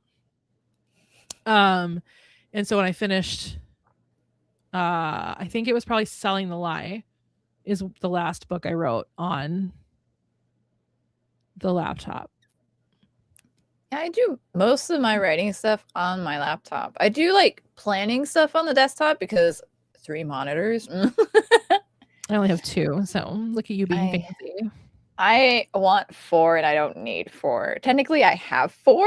I just don't have it set up because there's not really like a good way to do it. Like I could put it on the desktop itself. That would work. Yeah. But then where would I put this guy? Because like where would this guy go? And we gotta know where that guy's gonna go.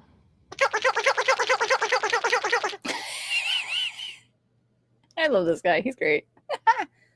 I've had him for years. I don't know if you could tell. I need one.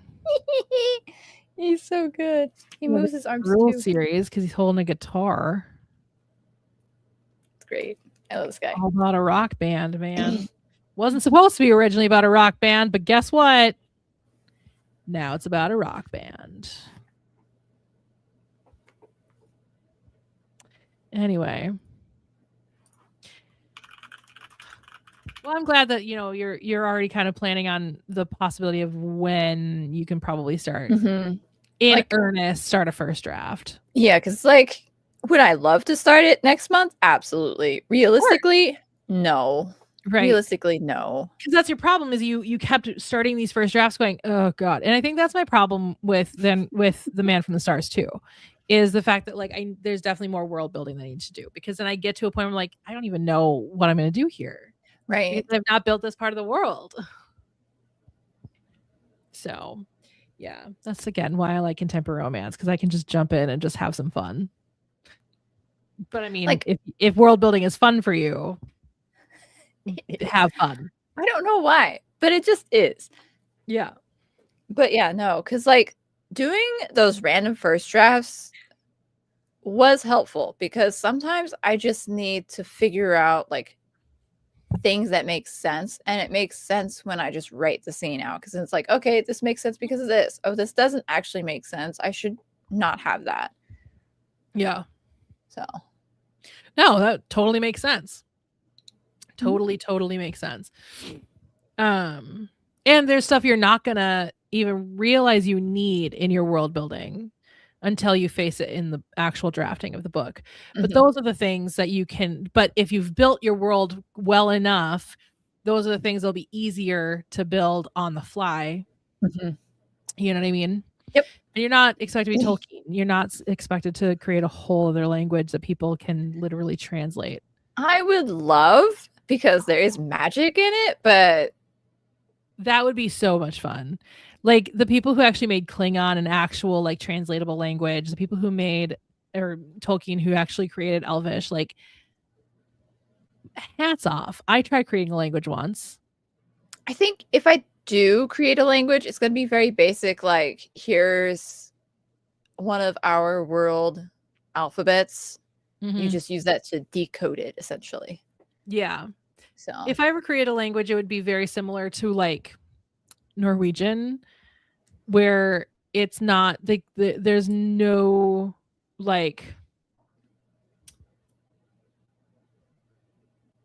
complicated conjugation of verbs. Like Spanish, where you have all kinds of different conjugations for verbs depending on who the sentence is about. or the time period in which the sentence takes place. In Norwegian, like jeg snakker norsk, snakker du norsk. Like it literally, you don't change the verb. Snakker, to talk, to speak. You know what I mean? Like if I put jeg in front of it, I speak Norwegian. Jeg snakker norsk. Right? If I'm going to ask you, snakker du norsk? It's the same damn word. It's just a different pronoun. See, that's just, it's so much nicer than trying to do. Yeah. But yeah, because I've thought about that, because a certain magic, I feel I might want to, but we'll see when I get there. Yeah. Because I may just be like, oh, they do this. So. Yeah. Yeah. So yeah, that's good. So what would your goal look like for next month, theoretically? Theoretically, have the main 10 Kingdoms books timeline actually all figured out, so every book has a place. Because I already have the so there's eras in the like calendar year, so I've got the calendar year already figured out. That's already done. So I just need to pinpoint spots, so the book starts and this time. So that's another thing I want to get figured out. So those are the two like main things I want. Yeah. And then maybe just a little more like, what is this kingdom's culture like? What is this kingdom's culture like? Sure. And then the map. I want to figure out the map, because this is very, very important to know like where everything is. Again, if you want somebody who can make a map, you and I both have a friend that literally makes maps. Yes, I know. Like real life makes maps. I know. But it's like, I want to figure stuff out before I reach out. Yeah. Them, I want her to actually like start making it like a side business for herself, because I would love to like promote her and be like, hey, check out my friend who makes maps. Right? Because it's like, what? Yes. She and I were talking about that when I was going to do that college campus book series at one point. She was like, I want to make a campus map. That'd be so much fun. I'm like, oh my God, I would have so much fun for you making a campus map.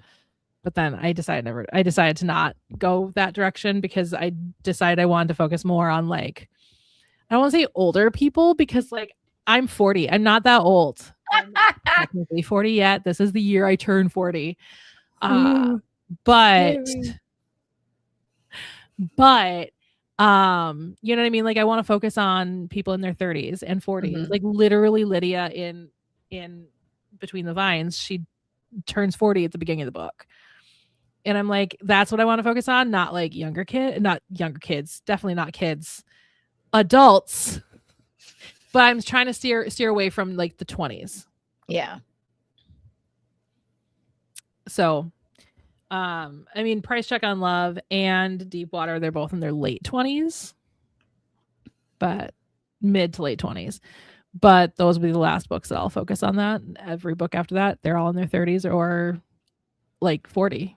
So, which I like, because there doesn't seem to be a lot where they're in that age group. No, it's either they're elderly, right, or college, and there's not a little like, I want the in between.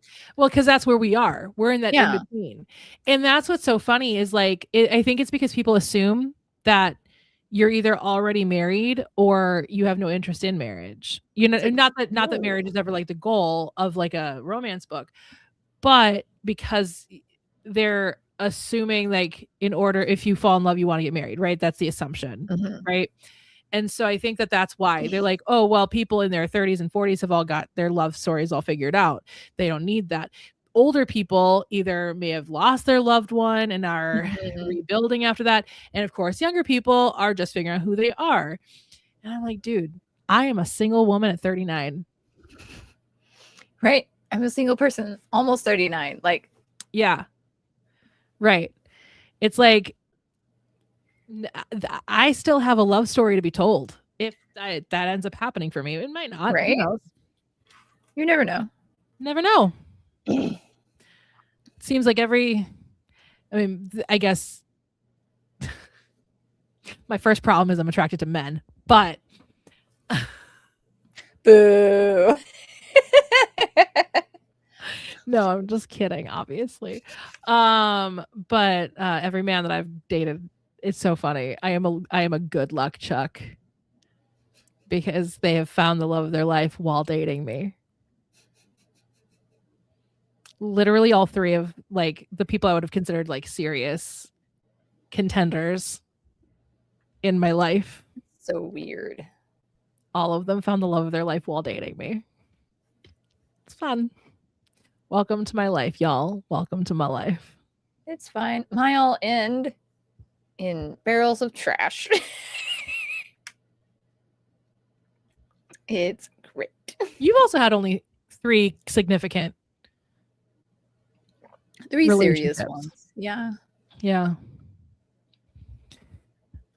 I was gonna say, because like I said, like serious contenders for like life partner kind of situation. Yeah. It's not like a, oh, maybe. It's a, oh, yeah, no, we vibe. Yeah. Oh, no. Oh, no. Oh, no. No, no, no. Yeah, that's just how dating works. It's awful. I told my parents, I'm like, I've kissed enough frogs at this point that like I've realized that frogs don't actually turn into Prince Charming. It's like, how do I ensnare the future one? Like, do I need to bribe them with snacks? Be like, hello, come here. That was the whole point of that conversation, was me being like, I'm not like looking anymore. If he wants to find me, he can find me.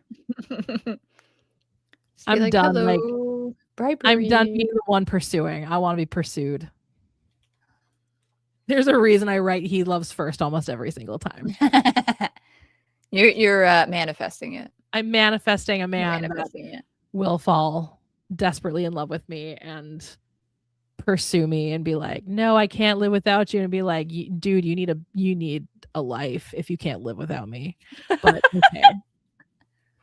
Especially because you're hot and have an Australian accent.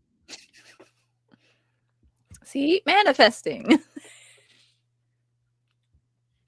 I am not hard to find. I am loud and annoying, and I am large bodied, so I am easy to find, friend. I am easy to find. I also put myself on the internet on a regular basis. Right, you're all over TikTok, Instagram, YouTube. You're there. I'm there. I'm out and about. But the only thing, of course, is that you just know I live in the Twin Cities. It's about it. I have changed the city in which I live, even though I haven't changed the city in which I live. I've publicly changed the city that I have lived like numerous times. I've said, what all cities? I don't even know what all cities I've said. I don't even remember. Minneapolis is the one I mostly go with. Whether I live in Minneapolis or not, I don't know. I did say I'm in the midst of everything. You did. It's fine. It's fine.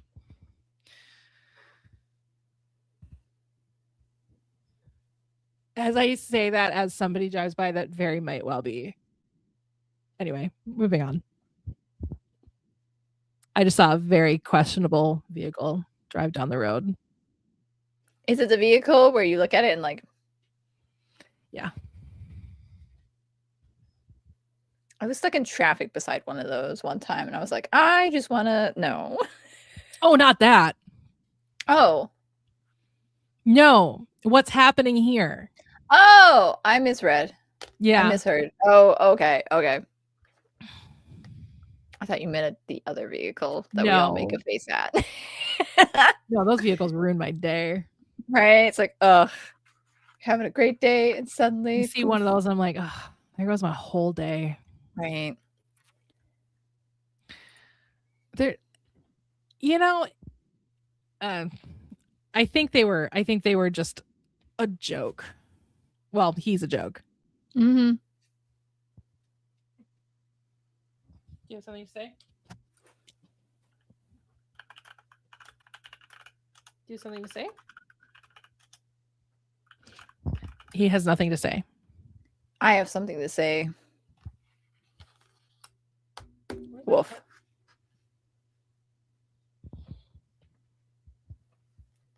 Did she actually jump over the gate? Because I don't know where she is.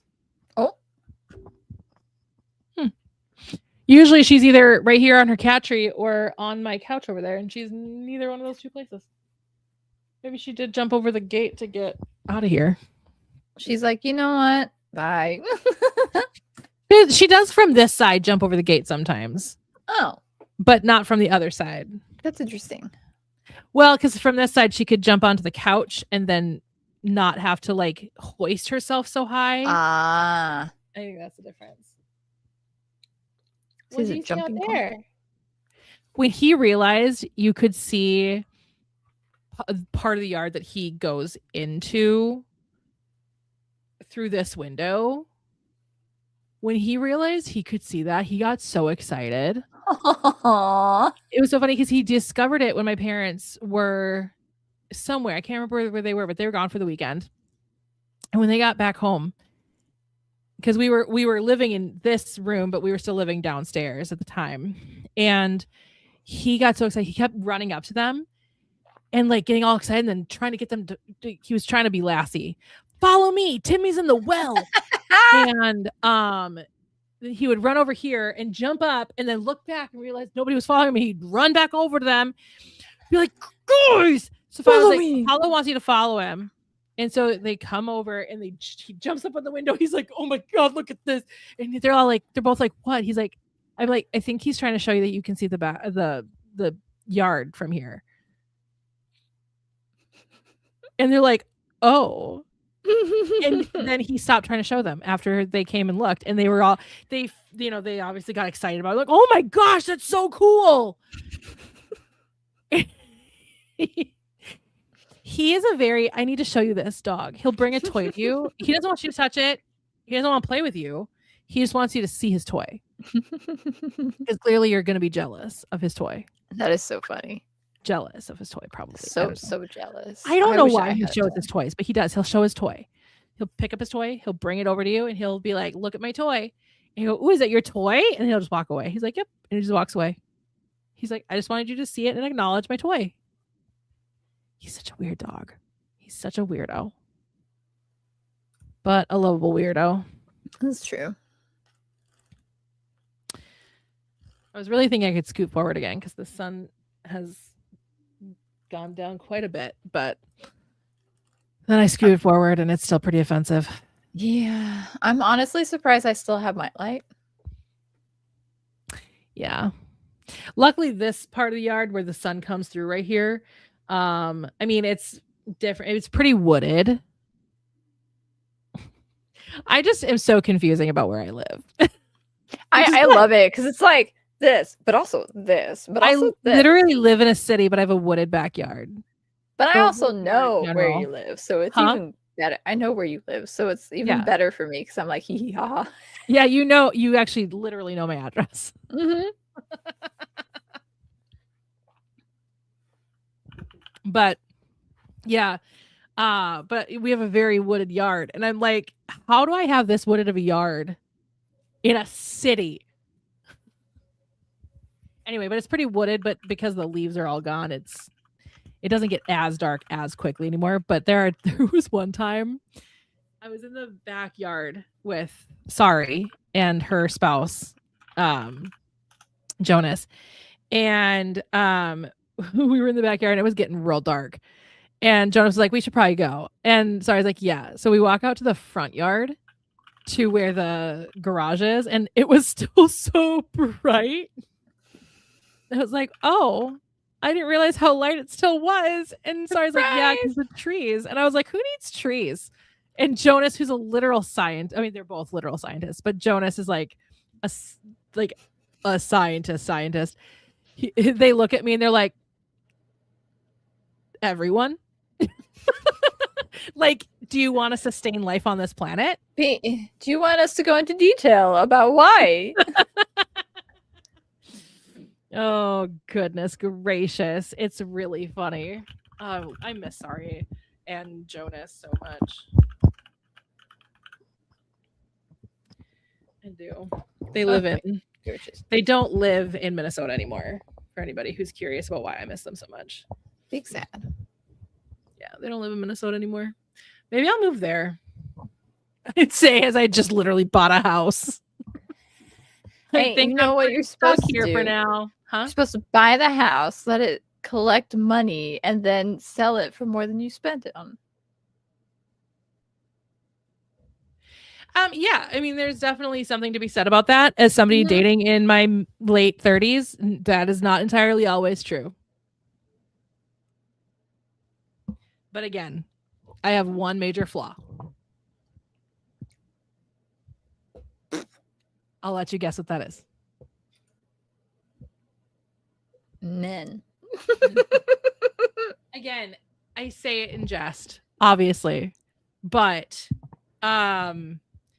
yeah, dating men in their late 30s is complicated because they are very much, I don't know, they go back to kind of their early 20s of like, I don't want anything serious.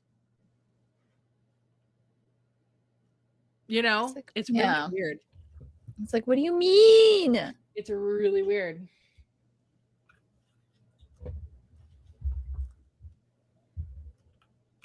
There. I literally, all I want to do is just finish Between the Vines. That's all I want to do. Oh, you really want to do it? Then you need to correctly do that. Kay's had a bunch of exclamation points. I really want to finish it. Oh my gosh, I'm sorry. I didn't mean to scare you.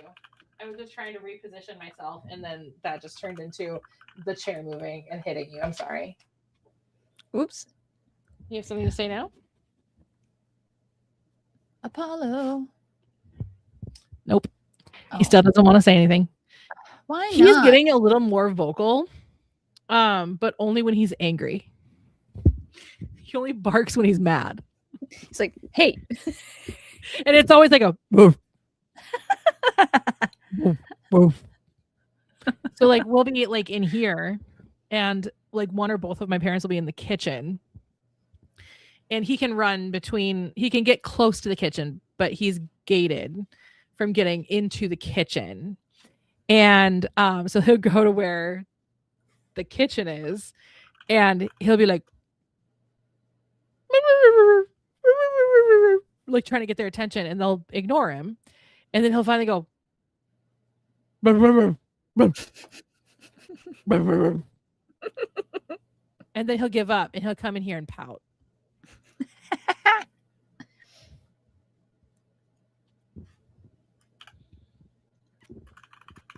Oh shoot, he got down. I was going to turn my camera so you guys could all see him like looking out into the yard.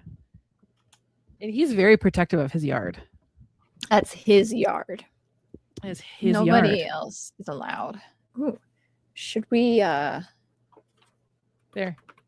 Aw. That's his. No touchy.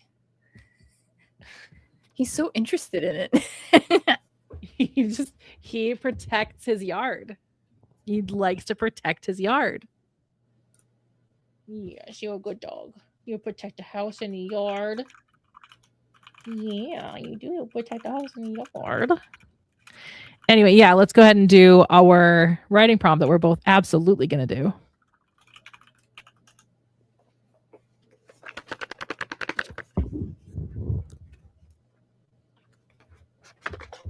What's going on in the backyard?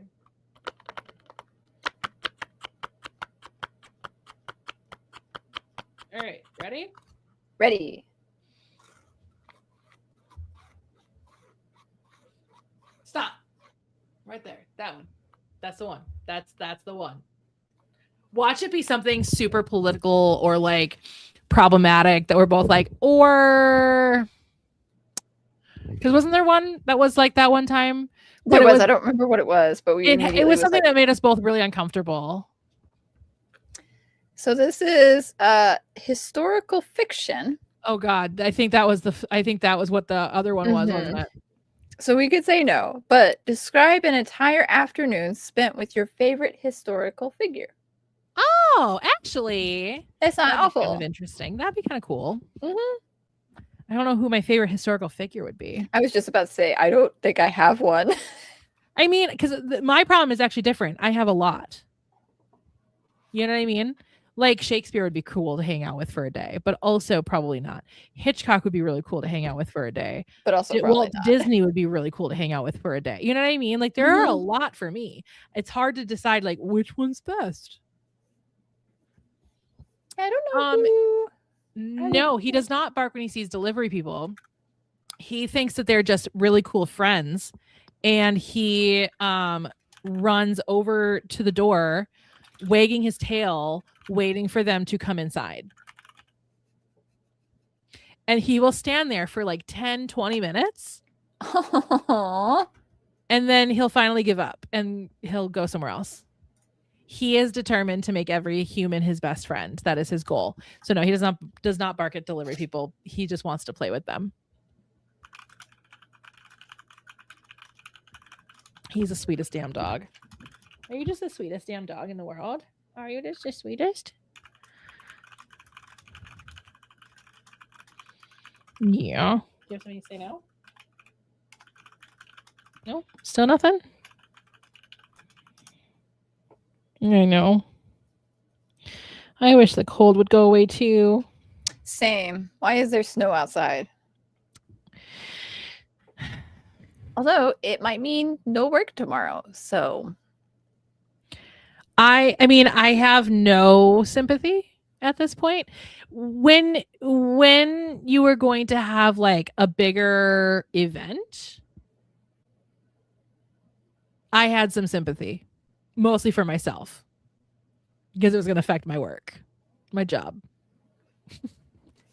How Texas can affect my job, I'm not going to say why or how, but it would have affected my job. But no, I have no sympathy for somebody who's like, it's below 0 and there's like a dusting on the ground. At least the power is still on, so that's true. That's the worst part. Like, yes, I understand me going, oh, there's a dust on the ground to you of all people is silly. But also there's a chance at any given moment that the power goes pew and we don't know when it comes back on. So yeah. I literally drove through a blizzard. Remember? And I was doing my car podcasts. I remember that. So in our group chat, my group chat that I have with the people that I met through YouTube, we have a group chat. And we send voice memos sometimes when we don't want to type. We send voice memos instead. And so sometimes I do what's called the car podcast, where I'm driving and I don't want to listen to music. So I decide to just prop my phone up. It's connected to Bluetooth and everything. And I'll start a voice memo called the car podcast. And that one was when I drove through. It wasn't technically a blizzard. It was almost blizzard conditions and dangerous. And I shouldn't have been out driving. No. Visibility was bad. Not technically blizzard, but yeah, it was very, very dangerous. Roads were extremely icy. And the visibility was probably about 10 feet. Oof. So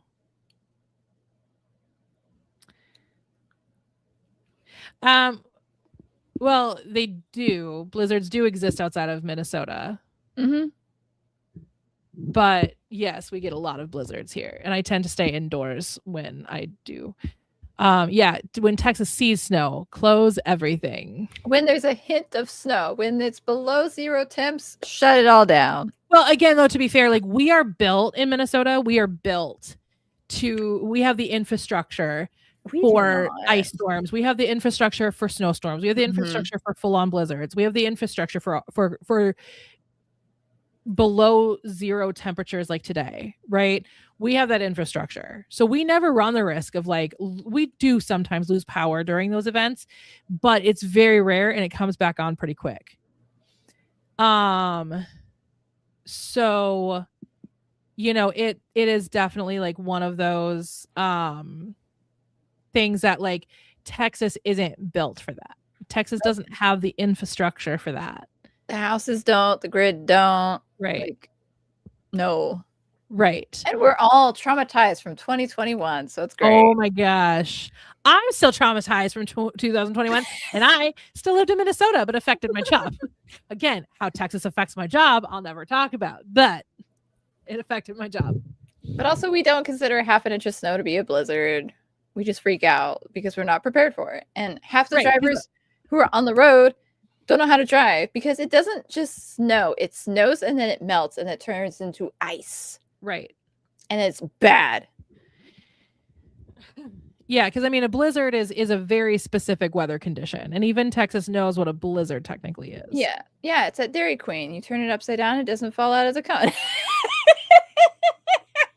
Yes, exactly.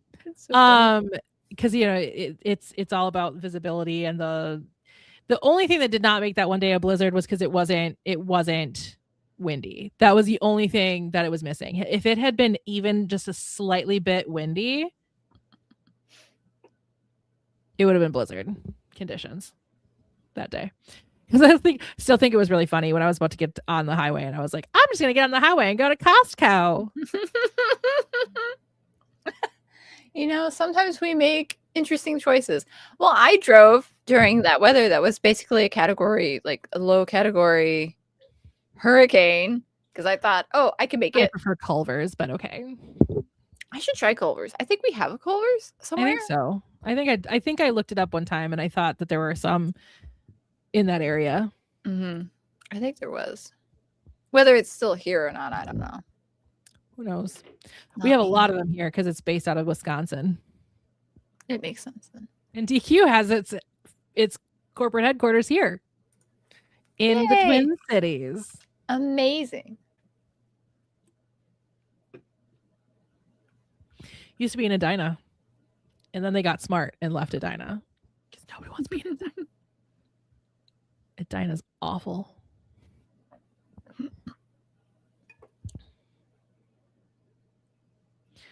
I'm almost out of water. Ah. I know I'm almost out of my water too.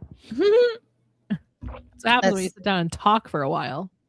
Well, I do have extra water in case I need it, but that's in case I need it water. Okay, so let's talk about the goals that we actually set. It's okay. Let's talk about your goal first. So my goal is we sort out the book timeline for the 10 Kingdoms books. And then hopefully we figure out the cultures of, if not all the kingdoms, then some of the kingdoms. And by some, I mean the important ones that are main focus in the books. So, and then the writing prompt. the writing prompt. There you go. My goal is to finish Between the Vines. Sorry. Finish Between the Vines! Yeah! Because again, all the exclamation points. No, finish Between the Vines. I'm about halfway through right now, and I'm in a really good spot with it where I'm kind of entering into a new aspect of it, which is going to be interesting and fun to write. And so got to get through that. And so I think by the time the next stream comes along, I'll be done with that and probably have started the epilogue book, but we'll see. Because I'm moving pretty well through this. Because what is my current word count at? I don't remember. Between the Vines, pretty up there. 37,661 words. That's where I'm at right now. Almost to 40,000 words right now, and I'm a little more than halfway probably. I usually aim for about 60,000 for my contemporary romances on the first draft. Both ones I've released went way above 60,000 by the time the final draft came about. So yay. But yeah, so there's that. And that's the plan for most of the rest of today, is to work on that. I do need to film some short form. But I'm only doing 3 days a week of short form now, except for like my daily writing updates. But those are really quick and easy that I just film in the app. Yeah. The actual like the ones I was doing those daily where they were like really highly edited, I was literally filming them with my phone, with my microphone, my like microphone in here. There's one for my camera and then one for my phone. Ooh. In there.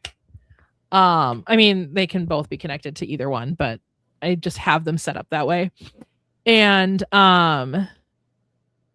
then I would put it into my Sony Vegas movie studio and edit them. And I'm like, this is not sustainable. I can't keep doing this every single day. It's a lot. It's a lot. Well, to be fair, I would film them all on a Saturday and then edit them all on a Sunday. Mm-hmm. Is what I did. But then that turned into, but I still want to do like weekly videos on my like long form videos again. I cannot spend all day filming short form and then editing short form the next day. I really want to watch it. I wasn't aware it existed. Oh, yeah, no, it's a brand new series on Paramount Plus. It's Starfleet Academy. So it's young adult stuff. Oh, okay. They're not, I think it's like college age. Not like high schoolers. But yeah, it looks really cool. I really want to watch it. Because we're watching Star Trek Voyager. I'm watching Star Trek Voyager with my parents right now. So we get obviously pushed a lot of Star Trek ads because of it. So we see that one a lot. We see Star Trek, Starfleet Academy ads a lot. It looks good, but who knows? Right. I couldn't get into Discovery. I wanted to so bad get into Discovery. I just couldn't get into Discovery. So I'm going to maybe give another try after we're done with Voyager, because I'm going to skip Enterprise because I don't like Enterprise. I don't either. Like, have you ever met anybody who liked Enterprise? As far as I could tell, no. Nobody likes Enterprise. It's just literally meh. I don't know why. Yeah. So we'll see. My dad might want to try it again because we haven't seen it in 20 years, but however many years it was. But I do want to maybe try Discovery again. Now that I've got Star Trek on my brain again, because I think that was the problem. Is it had been so long since I've seen Star Trek, anything Star Trek, that maybe now Discovery might be a little bit better for me. Maybe. I need to watch it. I bought the first season because I was like, this looks really good, but I haven't watched it yet. You would definitely like that captain. I figured as much. Yeah, you would definitely like that captain.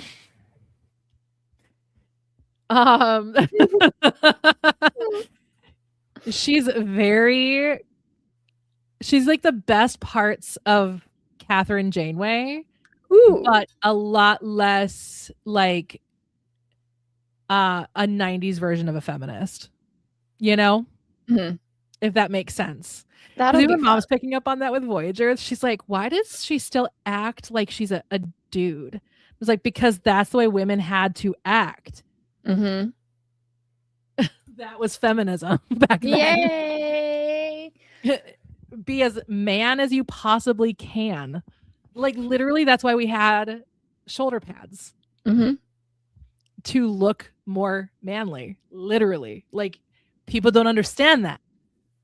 But so she's like the best parts of Catherine Janeway, but like proper feminist. That'll be fun. That'll be fun. Yeah. Plus a Power Ranger was in it, which is one of the reasons I was so excited to sit down and watch it. And like one of my favorite seasons and one of my favorite, like my favorite character from that season, his actor is in Discovery or was in Discovery. And I was like, I need to watch it. That's so fun. So yeah. But yeah, you'll like that captain a lot. So anyway, but yeah, I do want to sit down and watch Starfleet Academy. Eventually. One of these days. I may watch the trailer just out of curiosity now. Yeah, I would highly recommend it. I don't know if it's available outside of Paramount Plus. I don't know if you've got Paramount Plus. I don't, because I'm like cycling through streaming services now. Yeah. Because I'm about to cancel Netflix and then I'll get HBO. Because there's some stuff on there that I want to watch. I might actually break down at some point and cancel something and get Apple TV, because there's some stuff I really want to see on Apple TV. There's the Monarch series I think is on there that I want to watch. So I want to see The Morning Report, and Jeanette McCurdy's book is being turned into a TV series, and that's gonna be on Apple TV. I want to see that because I've read the book. So that's definitely something that I want to do. But I just haven't done that yet. Yeah. But because I want to wait probably until Jeanette McCurdy's book has been turned into the series, and then that way I can kind of like watch kind of as much. get through it as much as possible. Mhm. I'm just not sure what I'm going to cancel. I might cancel Netflix. Yeah. Because only so much that I watch on Netflix, and then I can just re-up it when like Love is Blind comes back. Yeah. What else do I watch on Netflix? Anything aside from like Christmas movies? But even so, like I get Hallmark for a month. You know what I Yeah. mean? Mhm. Like if I get Netflix also during that month, okay. It's fine. Yeah. Because I watch most of my like Christmas rom-coms are either on Netflix or on Hallmark. So That makes sense. yeah, that's where the Christmas movies live. Literally. Live. But yeah, so maybe it'll be Netflix. I don't know.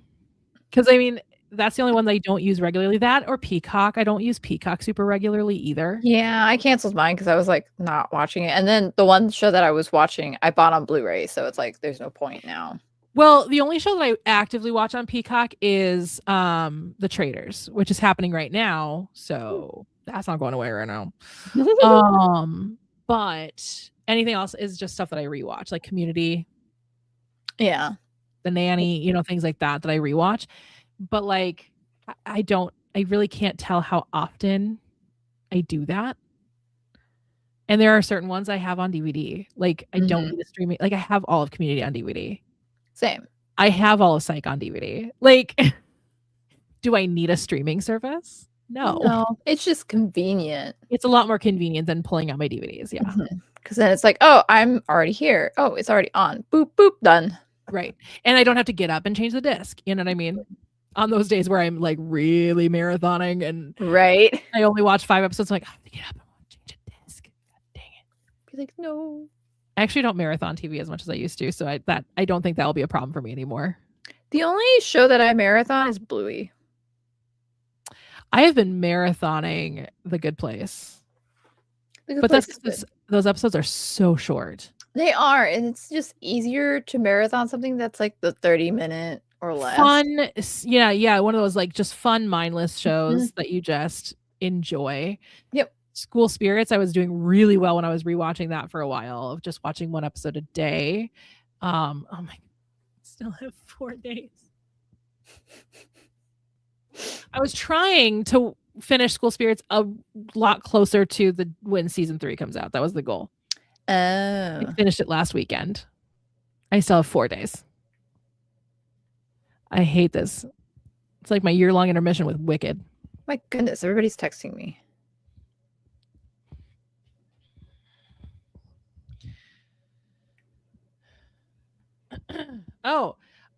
My Christmas was good. It was my first Christmas hosting in my house. I hosted Christmas. We finally got all the Christmas stuff down. The last thing to come down was the Christmas tree. Because I told my parents, I was like, you guys can take down the Christmas tree because I had to put the whole damn thing up by myself. So you guys can take it down. So my mom finally took it down. It was up for a long time. Just to give you an idea, if you watch the video that just came out on Thursday where I vlog, you will see the Christmas tree. I filmed that like January 10th. I was sick on Christmas. Fun. We did like our little family Christmas and then we canceled the big family Christmas. So yeah, like, we did.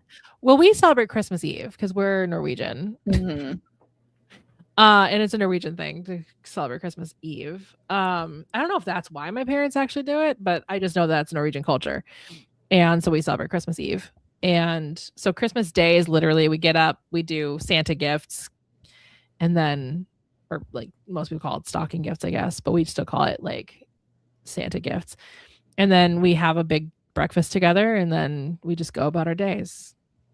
That's it. Literally, that's all we do for Christmas, to the point that I didn't even realize that Christmas Day was actually a thing. I thought Christmas was the 24th. Literally, like, Christmas was the 24th. My dad's side of the family celebrates on Eve, and then mom's side of the family celebrates on Day. And I'm just like, I could have the day off if it wasn't Christmas Day, but they won't change it. And I'm like, okay, whatever. Well, then you just get to deal with me only being here partially. Yeah, that was one of the things when I worked in the pet industry, which I cover in the book actually, is the fact that you have to come in on Christmas Day and Thanksgiving Day. You're not open and it doesn't take very long. It's just a couple hours. But you have to go in and make sure that the animals are all okay, make sure they're all clean, make sure they're all fed, make sure if there's anybody on medication that you give them medication. So it was definitely like, hey, I can finally scoot forward.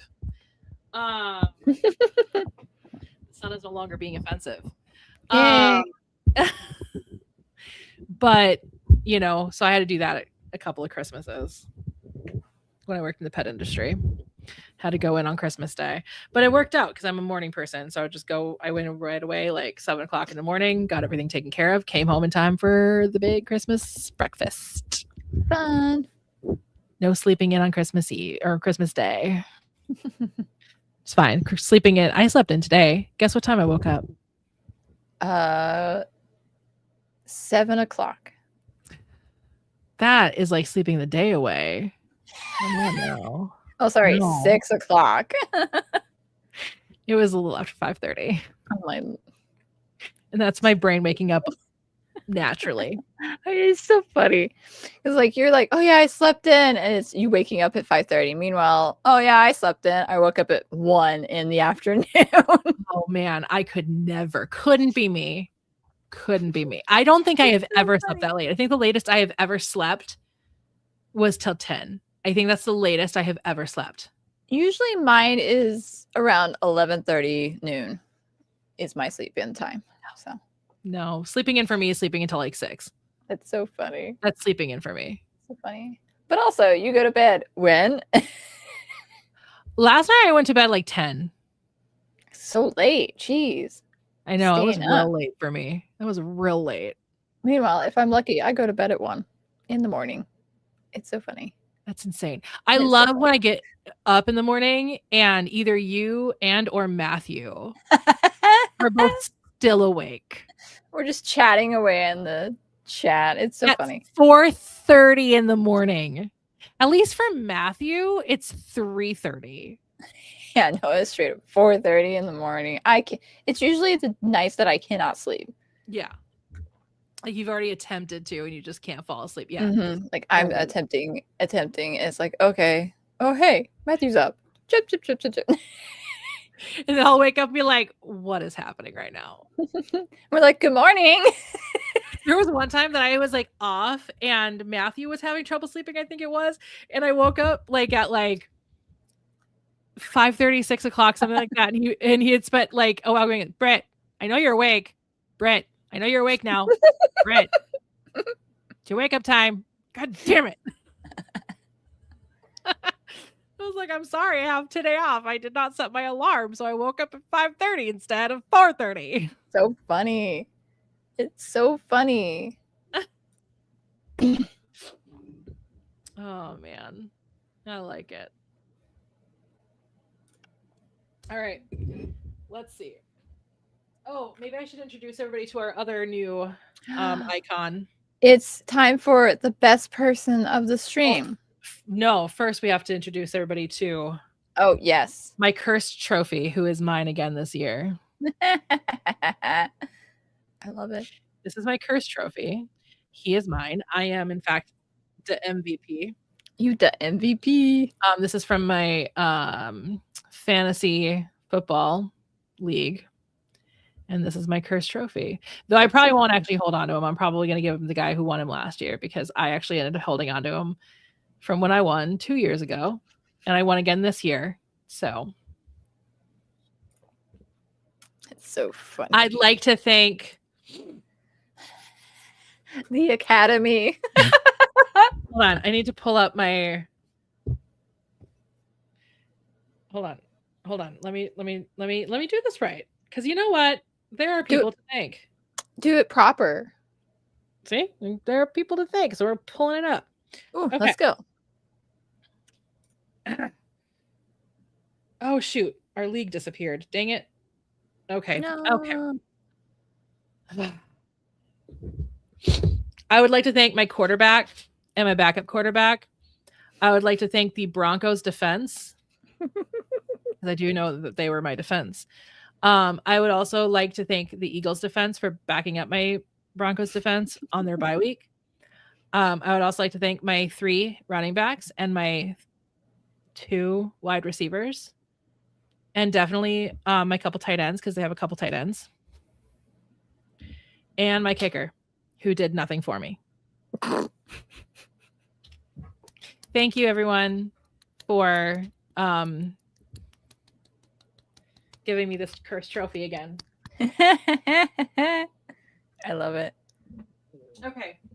Now for the real star of the show. Yes. The questions you've all been waiting for. The real star of today's show. Everybody. We're only the co-host. This is the host. This is the host right here.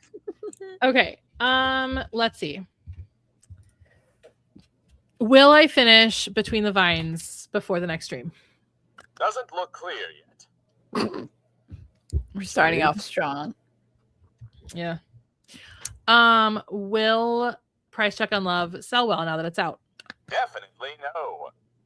Rude. Fine. That's fine.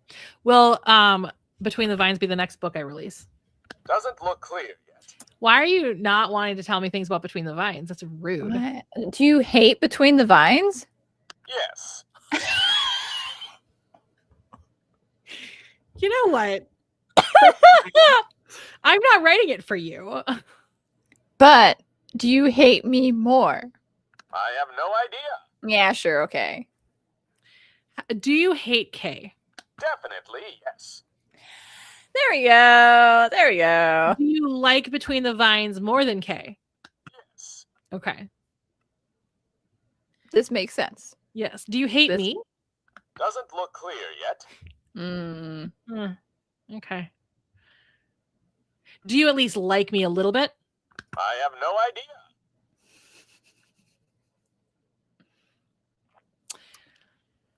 Do you only like Britt on a day that ends in Y? You know the answer. Very helpful. You're being very vague with me today. And I don't know if you misheard me. It's Between the Vines, not lines, but vines. But I do appreciate the joke. We appreciate a good bad joke here. I don't know. I'm tired. I want to go to bed. Already? It's only 4. Yeah, it's like midnight. Well, let's see. My normal bedtime is 8:30. So if your normal bedtime is 1, what is 4 hours before 1? I don't know. Do the math. 9. It's like 9 o'clock for me. That's Think so about that. funny. It's like 9 o'clock. So funny. Will the Unwritten Rules series ever be completed? Doesn't look clear yet. You are being so vague with me today. Maybe I should ask the question. Sure. Will we do the writing prompt? You know the answer. Yes, we do. Yes, we do know the answer. Will I finish the book timeline? Looks like a no. Oh. Will I get part of it done? I have no idea. Oh, very helpful. Will I get other world building done? Yes. Oh, Okay. Okay. just not the timeline. So you Okay. might get stuck on the timeline, but be like, I'm gonna build other parts of the world because you know what? That might help with the time. Okay, I get it. I get it. Okay. I Okay. get where you're going with I that will one. accept this. I will Okay. accept this. Will people enjoy their sapphic vampires? Definitely yes. Oh, Yes. hey, people are gonna like your Let's sapphic go. vampires. I mean, who wouldn't? I don't like vampires, so Well, they're not for you, Britt. they're not for me. Will I read Kay's book even though there are vampires in it? Ask me later. Sounds about right. That's right. Will Kay ever read my books? Yes. Oh, okay. You will eventually. We just don't know when. Will it be in 2026? Definitely yes. Oh, well. There you go. You're gonna read them this year. Are you frozen? Surprise, There we surprise. go. You're not frozen Surprise anymore. No. So you're gonna read them this year. Thank you in advance. I appreciate it. You're welcome. Oh my goodness. Will I ever be able to afford to produce audiobooks? Everything indicates no. Aww. Rude. How dare. Will I reach my reading goal for the year? You know the answer. Oh, that's rude. We'll get Will close I to it. successfully upload a new long form YouTube video every single week this year? Looks like a no. Oh, Great. oh. It's fine. I miss a week. It's fine. Will I miss less than 2 weeks? Doesn't look clear yet. All right. Less Well, than 3 weeks. Will it be less than 3 weeks? Yes. Oh, okay. See? Not bad. 3 That's not videos. bad. Yeah. 3 a videos out whole of 52? year? That's That's fine. amazing. That's stellar. Way Fantastic. more than I've been making already. Well, last 2 months have been every single week, so. Do you like my new sweater? Looks like a no. You know what? I like my sweater. I like your sweater. What's it from? It's not from anything. It's just like Oh, is it like the a? little like tags in library books that you used to have. I love that. That's great. I was like, is This- it like a little library thing? That's great. Mine's a And they're all, bluey like, one. Late, like a long time ago, like 82, 83, 84. I love how the shirt somehow goes with the jacket. It's kind of funny. It does kind of go with the jacket. Unplanned and hilarious. I mean, you don't know that. Maybe the people who made the bluey stuff made it work. You know, maybe they Specific. also like Fall Out Boy. You never You know what? Who doesn't like Fall Out Boy? Exactly. People who panic at the disco.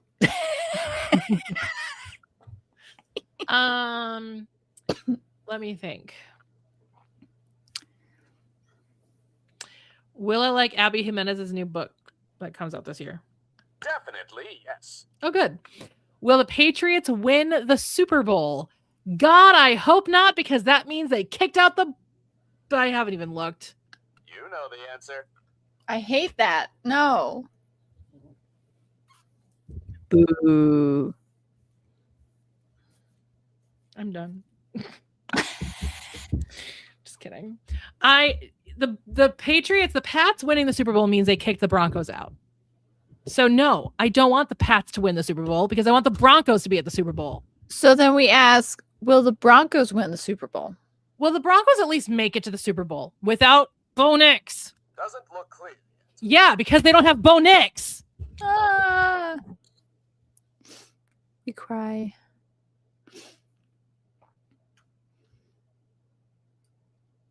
Me in real time realizing that the Broncos are not going to win the AFC Championship game.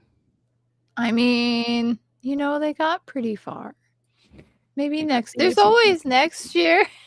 Where hopefully Bo Nix doesn't get injured again. Break his damn ankle.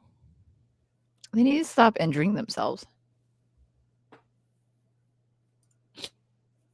I take it you must be a Pats fan, Ocean View. That's fine. You can be a Pats fan. I am not this year because they're up against the Broncos, the AFC Championship game. I never was. I wasn't when Tom Brady was their quarterback because I never appreciated Deflategate and he never properly got penalized for that. Mm-hmm. There needed to be a much bigger penalization for him and his team. But that's just me. I do have an ethical issue with the Broncos though too, so No team is perfect. bothers me. But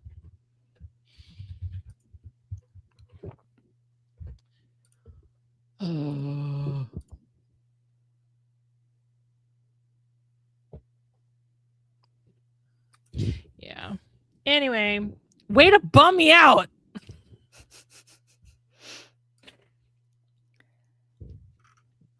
It's gonna be the Broncos year again. Bo Nix goes and gets injured. How dare. Bo Nix. Why won't you just stay? Because it's difficult. It's the one thing I don't like about this microphone. I need a different stand for it. Mm. And it came with, which is, cheap. Just in real time proving the point. I could make a joke right now, a very not safe for work joke about that one. Mm-hmm. There, that might make it a little less top heavy to put it further down on the shock mount. Oh, maybe. But anyway, the ethical problem I have with the Broncos, by the way, is their head coach is Sean Payton,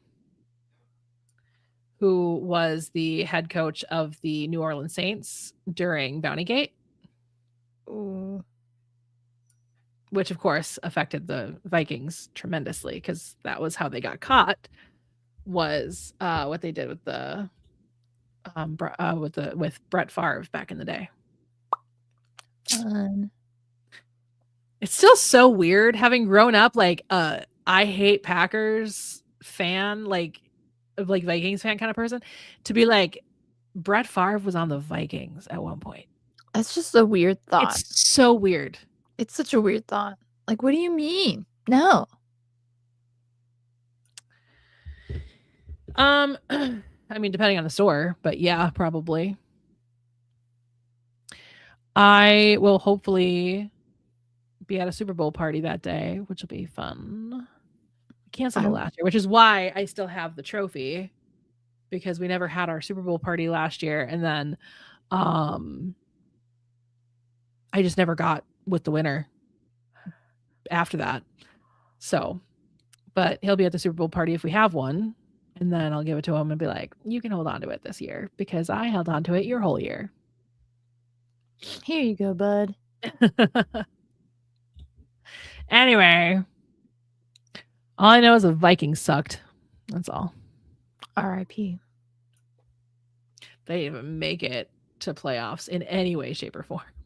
They weren't even close to the wild card. Ooh. They did not do well this year. It was a Vikings. bad time. Will the Vikings do well next year? Definitely, yes. Oh. Ooh. Will the Broncos do well next year? I don't know the answer. Okay. Will the Vikings and the Broncos ever face each other in the Super Bowl? Looks like a no. Fair. Aww. That would be such a hard Super Bowl for me, though. Right? Like, who would you pick? I would probably pick the Vikings, and only just because the Vikings have never won. I've seen the Broncos win the Super Bowl. That's true. You know? I've never even seen the Vikings in the Super Bowl, because last time they went to the Super Bowl was like 9 years before I was born. So it's been a while. Yeah. And they've had a chance at it every 10 years since then. So 1977, I believe, was the last time they were in the Super Bowl.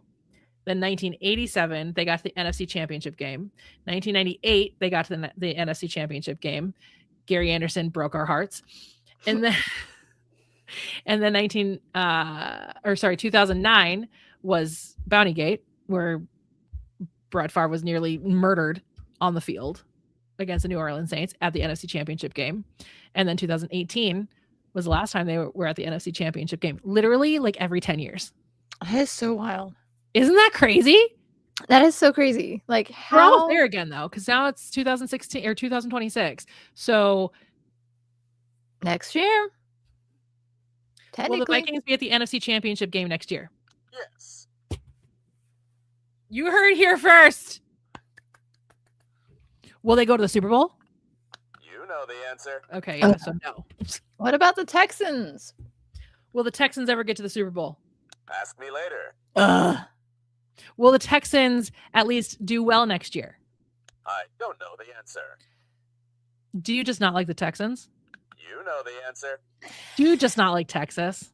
You know the answer. I knew it. I knew it. Here's the thing. At least the part of Texas that we were at when I was in Texas, very nice part of Texas. Mm-hmm. Very nice part of Texas. It is.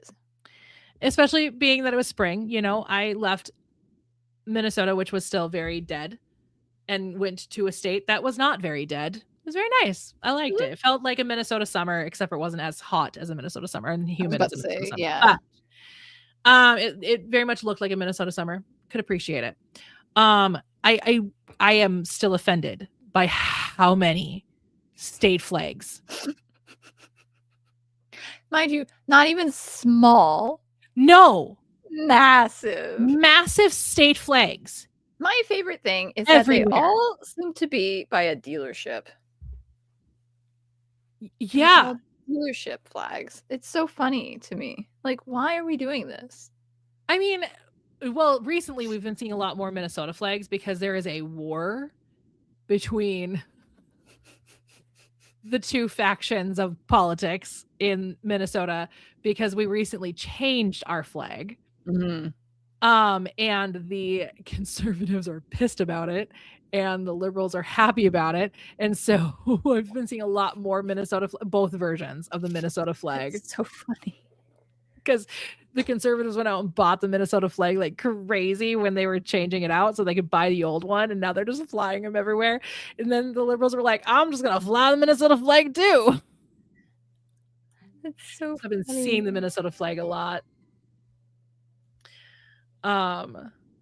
Yeah, so anyway, just wild. It's so funny. I've been seeing a lot more Minnesota flags lately because of this weird culture war we have going on It's so in this funny. state right now. Like, what do you mean? And the Twin Cities is such a like a melting pot of both. I mean, it's very, very blue down here, but like there are pockets down here where that are not as blue. It's so funny. It's very interesting. Yeah. And I'm in the midst of it. Another thing happened this morning. Literally. Of course. Yeah. And just before we started the stream, I accidentally saw the video. Oh. That's fun. Happened with the other one too. Oh. Where I just accidentally came across the video of Renee being murdered. Didn't love it. This one was a lot more like graphic. Oof. Yeah. Was not fun. No. When you came into the thing, that's what I was watching when I was looking down. And then I looked up and I saw that you were there. That's what I was watching. Yeah. Oh, fun. Yeah. Why I continued to watch it, I don't know. But I felt curiosity. You know what? I don't think it was curiosity. I think for me it was respect. I was trying to pay respect to the person that was murdered. So, yep. Fun. It's really hard. And I've had so many people reach out. Like, literally had a friend reach out today that lives not in the Twin Cities, but still lives in Minnesota, and be like, sorry, he's reached out. Like, some of my friends have reached out and be like, are you okay? Are you safe? I'm like, yep, I'm safe. I'm not okay. Right. But I'm safe. And then I go on social media and just try to pretend like I'm not, like my heart's not breaking for my community. Yeah. But my heart's breaking for my community. So, yeah, Minnesota, Twin Cities specifically is not okay right now. Yeah. And there's no end in sight, and it's only getting worse. Yeah, that's the annoying part. Because the Cheeto is calling it retribution. Because our governor decided to run for vice president. Oh, no. Stupid. Yeah. So, anyway, will that end soon? Most likely a no. Lovely. Oh, I was rude. really hoping that would put me in a better mood. But also, he's a big hater, so. Yeah. Yeah, and I'm hoping that there is a blue tidal wave. Hopefully. Fingers crossed. It would be nice. Yeah. So, Anyway, fun things. Mm-hmm. Great. Fun question. Yay.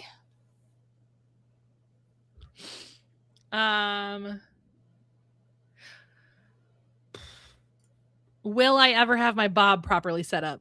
Definitely, yes. Oh, good. Hey. Because right now he's just right here hanging out. And I can't use him because he's not weighted down, which is the only reason I can't actually use him because I'm not sure where he's going yet. Oh. Luckily, the dog has stopped growling and barking at him. He's used to him now. He's used to him. He's like, oh. One of the reasons I haven't had him set up before, because I have actually had him for like a few years. But I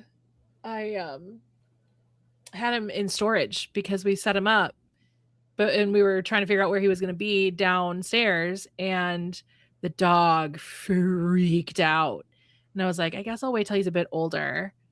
And now he's a bit older, and he still was like, I still don't like this thing that looks almost human, but not quite. He goes so far. I think it's uncanny valley for him because it looks like a human. I mean, because if you guys don't know what a bob is, it's called a body opponent bag. We call it bob because it looks like a human. But I took a picture of him earlier. This is Bob. He has such a grumpy face. And he's cranky. He's such a cranky guy. He's so cranky. You should smile more. That makes me feel so good. Yes. But he might go up in my office, up like my work office. I was thinking he'd go in the living room where all my other workout things are, but I don't think that's where he's going to go, because if the dog still does not like him, once he's weighted down, he's going to weigh like 400 pounds. Mm-hmm. There is no moving him. That's hefty. Yeah. Once, actually, I don't know. How much do they weigh when they're fully weighted down? I imagine quite a bit. I think it depends on what you put in it, but I think we're going to do sand, I think. Ooh. What, no. How much does we'll say a century bob weigh? Okay. When the base is filled with water or sand, it's actually like 250 to 270. Okay. So it's not too bad, I guess. I guess that's still somewhat movable. But yeah. They have ones with arms now, and I'm like, that's too much. Well, the arms don't look like arms, like human arms. They look like padding, but still. But yeah, it's from Century, and I love my Bob. But yeah, so I'm excited just to be able to start boxing again, kickboxing and boxing and shit. I love it. I love boxing. Bam. I just miss doing martial arts on a more regular basis because I don't do it as much as I used to anymore because I have been focused on so many other forms of exercise lately. Like the time I tried to almost die when I thought I could run on my walking pad. Whoop. Fun fact. I can't run on a walking pad. I mean, it makes sense. Technically. It's a walking pad, not a running pad. Well, I was just thinking because it can go up to 4 miles per hour, and at 4 miles per hour, it's like a jog. You know what I mean? It's like a jog. And I was like, oh, this is comfortable. This is a comfortable speed for me to like get into actual like street running. And I want to get into street running because I want to be able to run like a 5K, eventually maybe a 10K. We'll see. And then I was like, because my elliptical doesn't build those muscles to be able to street run. So I'm like, I guess this will work. And then it was working very well for like 2-3 weeks. How long did I do it? Like 2-3 weeks. It was a few weeks, yeah. Yeah, and then the walking pad malfunctioned, and the belt stopped at top speed. And luckily, because of my martial arts training, I have really good balance and really good reflexes, so I did not hurt myself. Yay! But that was really a scary moment. And I was like, I'm gonna be done running on this thing. I think we're just gonna stick to walking. Speaking of which, I still have to walk on it. So we should probably end the stream soon so I can do that. It is almost 5 o'clock. I still have quite a bit left to do. I've had 56 active minutes. Oops. And I aim for 90. So. Anyway, but yeah. Well, that was my microphone falling. Don't do that. Was that really loud in your ear? No, actually, I just heard a thump. It's actually quite quiet. Oh, good. Well, probably because of the pop filter, I suppose. That makes sense. All right. Will I start boxing soon? Yes. Will I run a 5K? The answer is yes. Okay. Will I run a 10K? Doesn't look clear yet. Okay. Will I ever run a half marathon? I have no idea. How about a full marathon?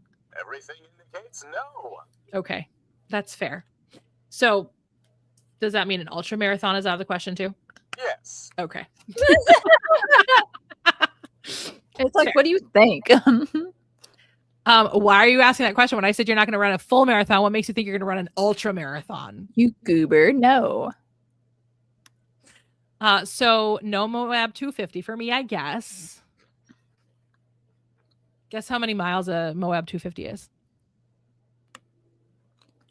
Is it 250? Can you imagine an ultra marathon, 250 miles? That's a lot of miles.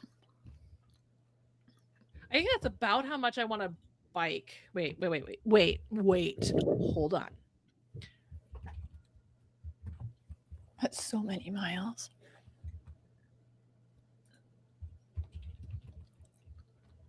Okay. 155 actually. Oh, okay. Well, that's driving. Hold on. So I'm going to bike it. 14 hours on a bike if I don't stop. 174. Jeez. 174 miles is what I want to bike. That's a lot. Yeah. I would break it up into a couple of days. Smart. Very smart. Yeah. I think I would probably stop in St. Cloud. And then also maybe stop in Little Falls. And then, so I'd probably do it in 3 days. Nice. Yeah.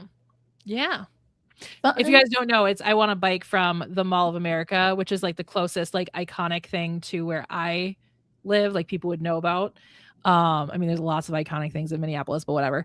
And then bike to the Breezy Point Resort, which is Breezy Point, which is the town I grew up in. But the Breezy Point Resort is again the most iconic place I lived next to, because I wouldn't bike to my actual old house because I don't want to put my old house on the internet.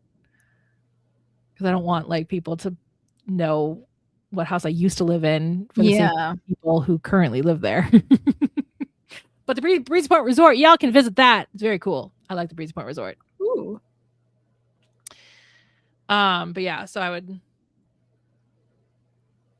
Yeah, you can bike from the Mall of America all the way to where I grew up. It's possible to bike that distance. I didn't think it was. I remember looking at it one day because I was like looking up the actual directions from my current house to my old house. And I was like, it says it has biking directions. Right. And I clicked and I went, oh. It actually does. There's literally biking instruction, like biking directions. So. It's fun anyway, though. Fun facts. Would I be just biking along 10? No.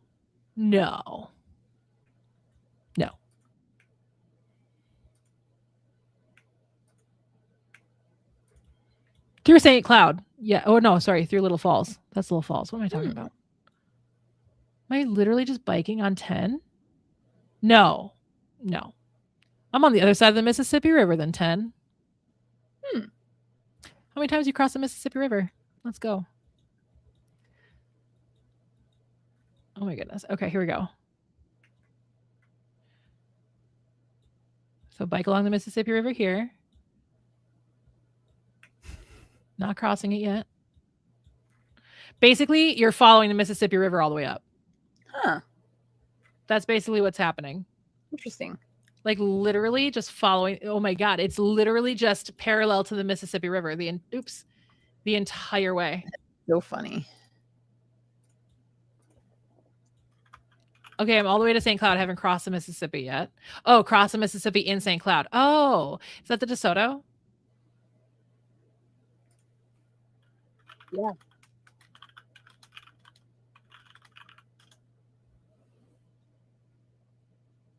So cross Mississippi in St. Cloud, cross the Mississippi in Rice.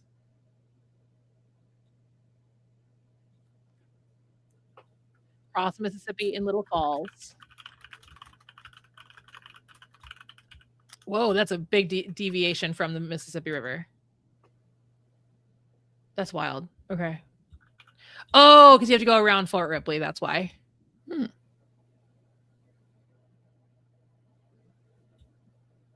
then cross the Mississippi in Brainerd. And that's when we leave the Mississippi. Because the Mississippi doesn't go up to Breezy Point. Goes a different direction. So 4 times. Cross the Mississippi 4 times. But basically parallel with it the entire time. Up until Little Falls where you get to Fort Ripley. Interesting. One day I'll do that bike trip. One day. I need to do a lot of training on the bike first. Yeah, I was about to say you can't just willy-nilly go do it. No. That's bad idea. You will have bad times. No, it's literal bike trails that are there. Minnesota is a very bike-friendly state. Very bike-friendly state. It's very nice. Yeah. Some of which it looks like you're on pretty big roads, but like nothing crazy. Like there's a bike trail along 94 through Minneapolis, basically. So you're not on 94, but you're like on a bike trail near 94.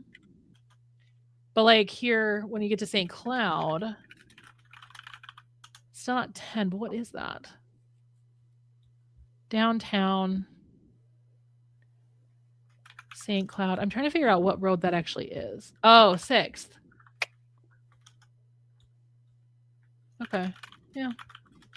So, nope, no highways.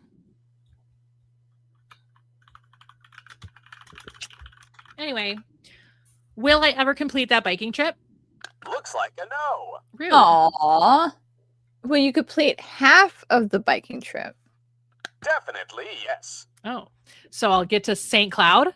Everything indicates no.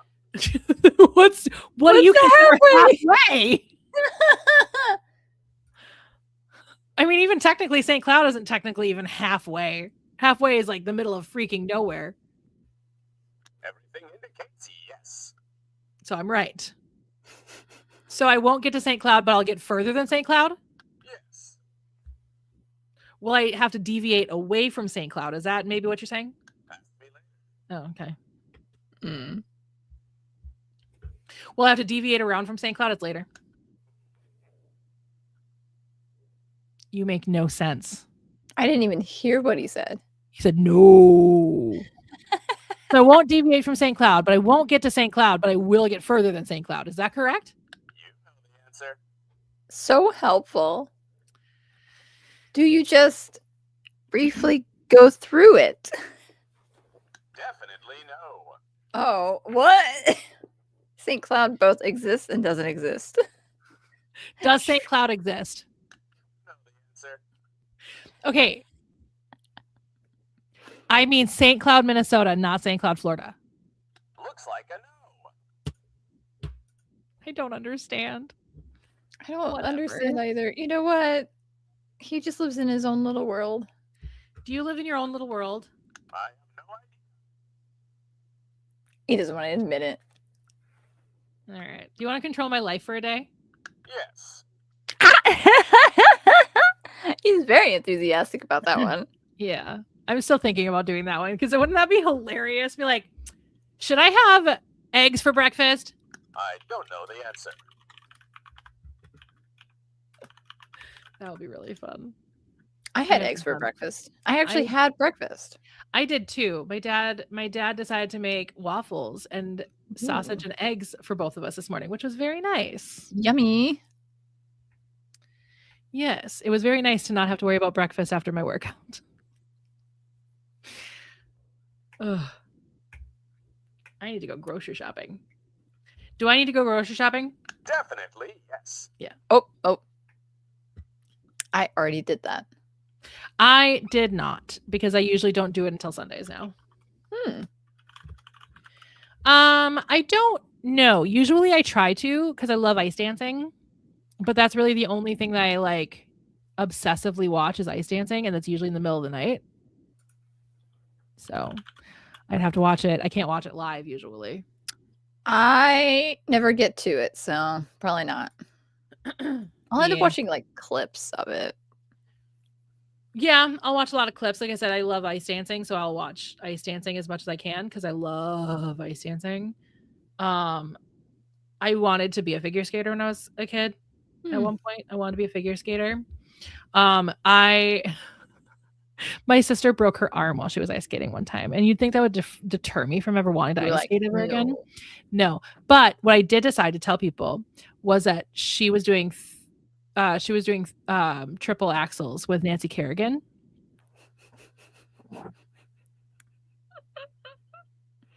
When it wasn't even Nancy Kerrigan that was famous for triple axels. That is so funny. It was the woman that attacked her, Tanya Harding. But yeah, no, I said she was doing triple axels with Nancy Kerrigan, and she broke her arm while they were doing triple axels. That's why she broke her arm. That's so funny. She was in fact ice skating on a pond, not with Nancy Kerrigan. And she fell and she broke her arm, not doing a triple axel. Oh, dang. But that's what I told everybody. She broke her arm doing triple axels with Nancy Kerrigan. People still don't let me live that one down. My family is still like, do you remember when you said this? And I was like, yes, I do. Like, I absolutely do remember Leave me saying alone. that. Yeah, I was like 6, 7. Child. Oh God, no. I've embraced it up at work. It's so dumb. I love it. I embrace it because my nephew does it. We have sticky notes all over the office with just little 6, 7s written on them. I was like, you know what? And I took an expo marker and just on the whiteboard, I wrote just giant 6, 7. Well, I saw that Grinch video of like where somebody's like 6, 7, and he was like 8, 9 or whatever. And I do that to my nephew now. He'll be like 6, 7, auntie. I'll be like 8, 9. It's so dumb. I love it. It's so stupid. But I mean, we had soak it when we were kids. So didn't realize what that implied when I screamed that on the playground. Now you know. You know, choices were made when I was a child. Wait until they hear 9 to 5. Love that. Anyway, yeah, so that's that. So my goal for the next stream is to bike from just kidding. I was like, wait, that's not on your goals list. I wonder if there's some kind of like training app where I could be like, this is what I want to do. You know, like this is the amount of like this is the distance that I want, and then it could like create a training plan for me. You know what I mean? Like there are like apps where you can like put in that you want to do like an ultra marathon, and it gives you like a workout plan for that. I should look into that. It looks like there are. You may want to do so. It's a cycling training apps. I should look into it.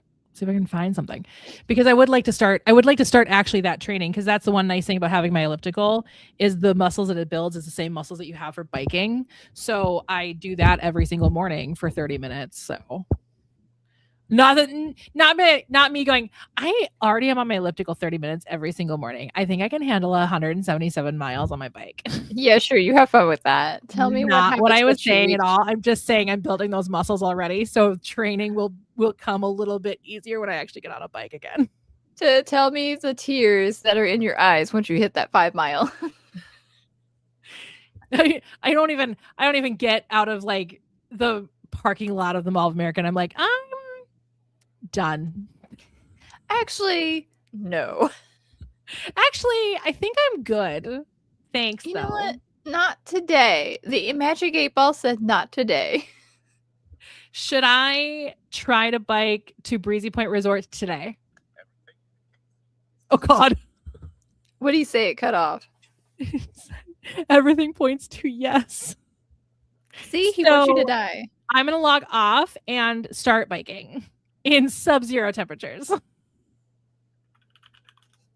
Have fun with run that. on my elliptical for 30 minutes every single morning. It's fine. It's fine. You're okay. It's fine. Don't worry about it. Should look that up. Bike training. Wheels? Yes, please.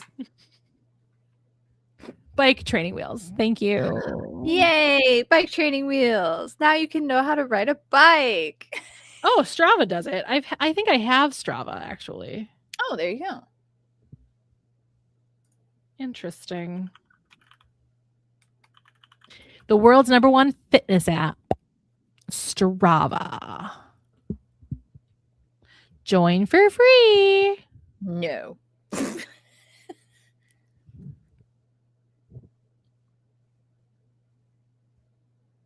My dad's on the phone and I just heard him go, wah! That was wild. Anyway, I'll have to look into Strava again and see. Well, that's part of the reason of like breaking it up into a few different days is I would try to be at a stopping point before the sun goes down. And because it would be during the summer that I would do it. So I'd have the most amount of like daylight. And so I would probably start after the sun is already up and have it planned out with a hotel or campgrounds or whatever I end up doing before the sun is down to the point of like it being more dangerous to be on the road. Yeah. That, and we have some pretty interesting wildlife here. If you guys don't know, we have bears and we have sometimes moose. Meese. They're really far north usually. That was a weird way to say far. Fur. Pretty fur north. Boots Pretty with fur the nerd. fur. They're pretty fur up there. They're pretty fur up there, guys. You don't know. They're pretty fur up there. Oh no, the Midwesterners in the chat. I want to go fishing down by the lake there, yeah. Go fishing down on the lake. I love it. We love the lake down there. Yeah. Have I told you Oli and Lena joke?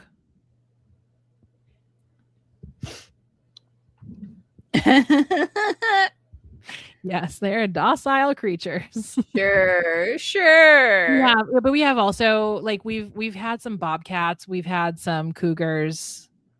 We don't call them mountain cats here because we don't have mountains here. Well, much to people's dismay when they've seen Little House on the Prairie, we don't actually have mountains in Minnesota. Shocking. The closest we have bluffs down like in the Monona area, but like that's pretty much it. We have technically one mountain.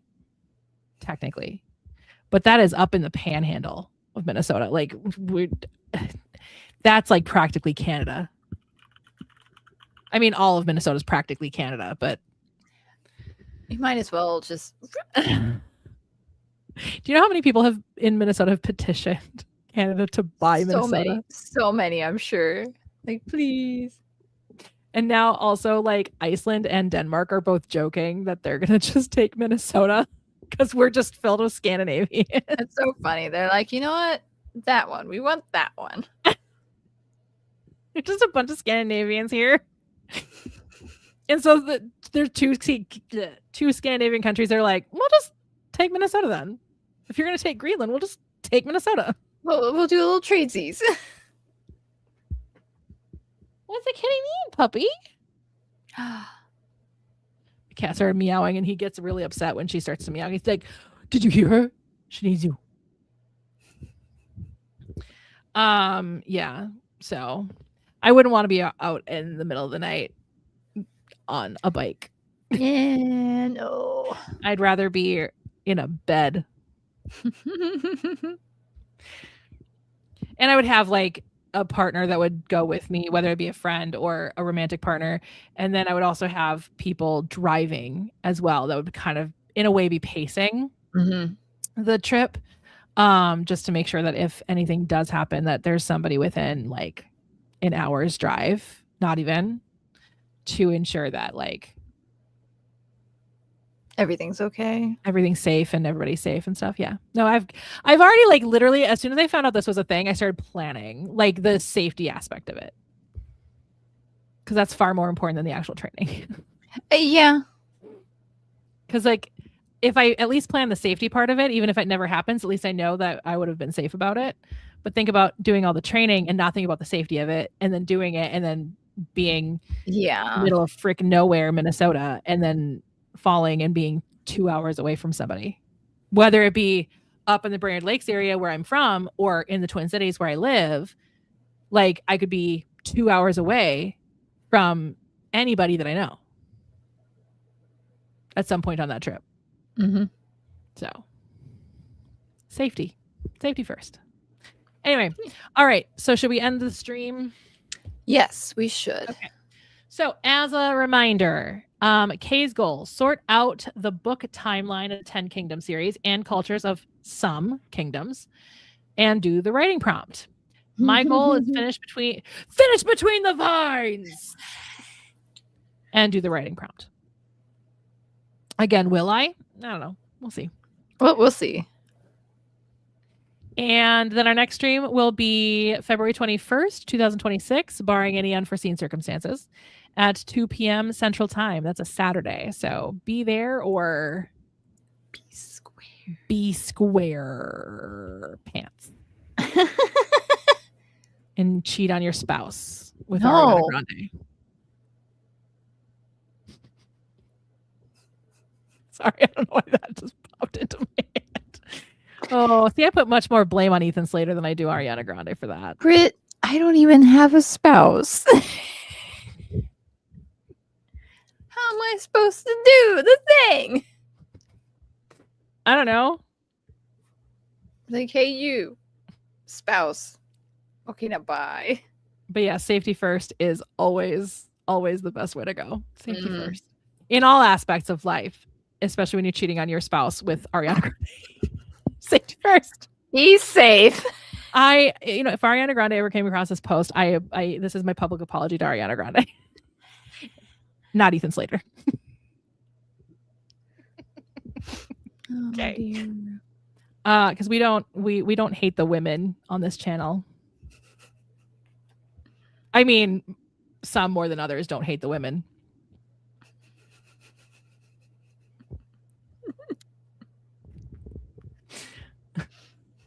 On that note, bye, everybody.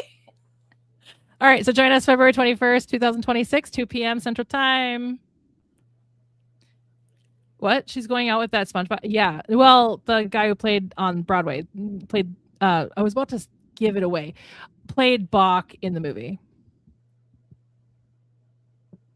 Yes, they are together. As far as I know, still together. I don't know. All right. I don't pay attention enough. I don't even know anymore. I gave up on trying to follow celebrity relationships a long time ago. Right. I don't even bother. Like, okay. I don't even remember like the relationship that like broke me. That was like, I don't even care. There's no such thing as love anymore. Was it Brad Pitt and Angelina Jolie? Oh God, no. I was more sad that he broke up with Jennifer Aniston. Oh yeah. I used to follow celebrity couples. I just don't remember which one it was that was like, I'm kind of done caring about this now. I don't even remember the last one that I paid attention to. It wasn't them. It was somebody else. But I don't have time anymore. I have my own relationship qualms to deal with. And Same. these relationships to worry about. Right? Like my book relationships are far more important to me. Yeah. Okay. All right. That is it. We will see you all next stream. Thank you all. And check out Kay's channels. Check out my channel because I'm putting up new videos every Thursday again. Hooray. Go me. And then 3 days a week. Short form. If I remember to film them. Okay. Bye. Bye.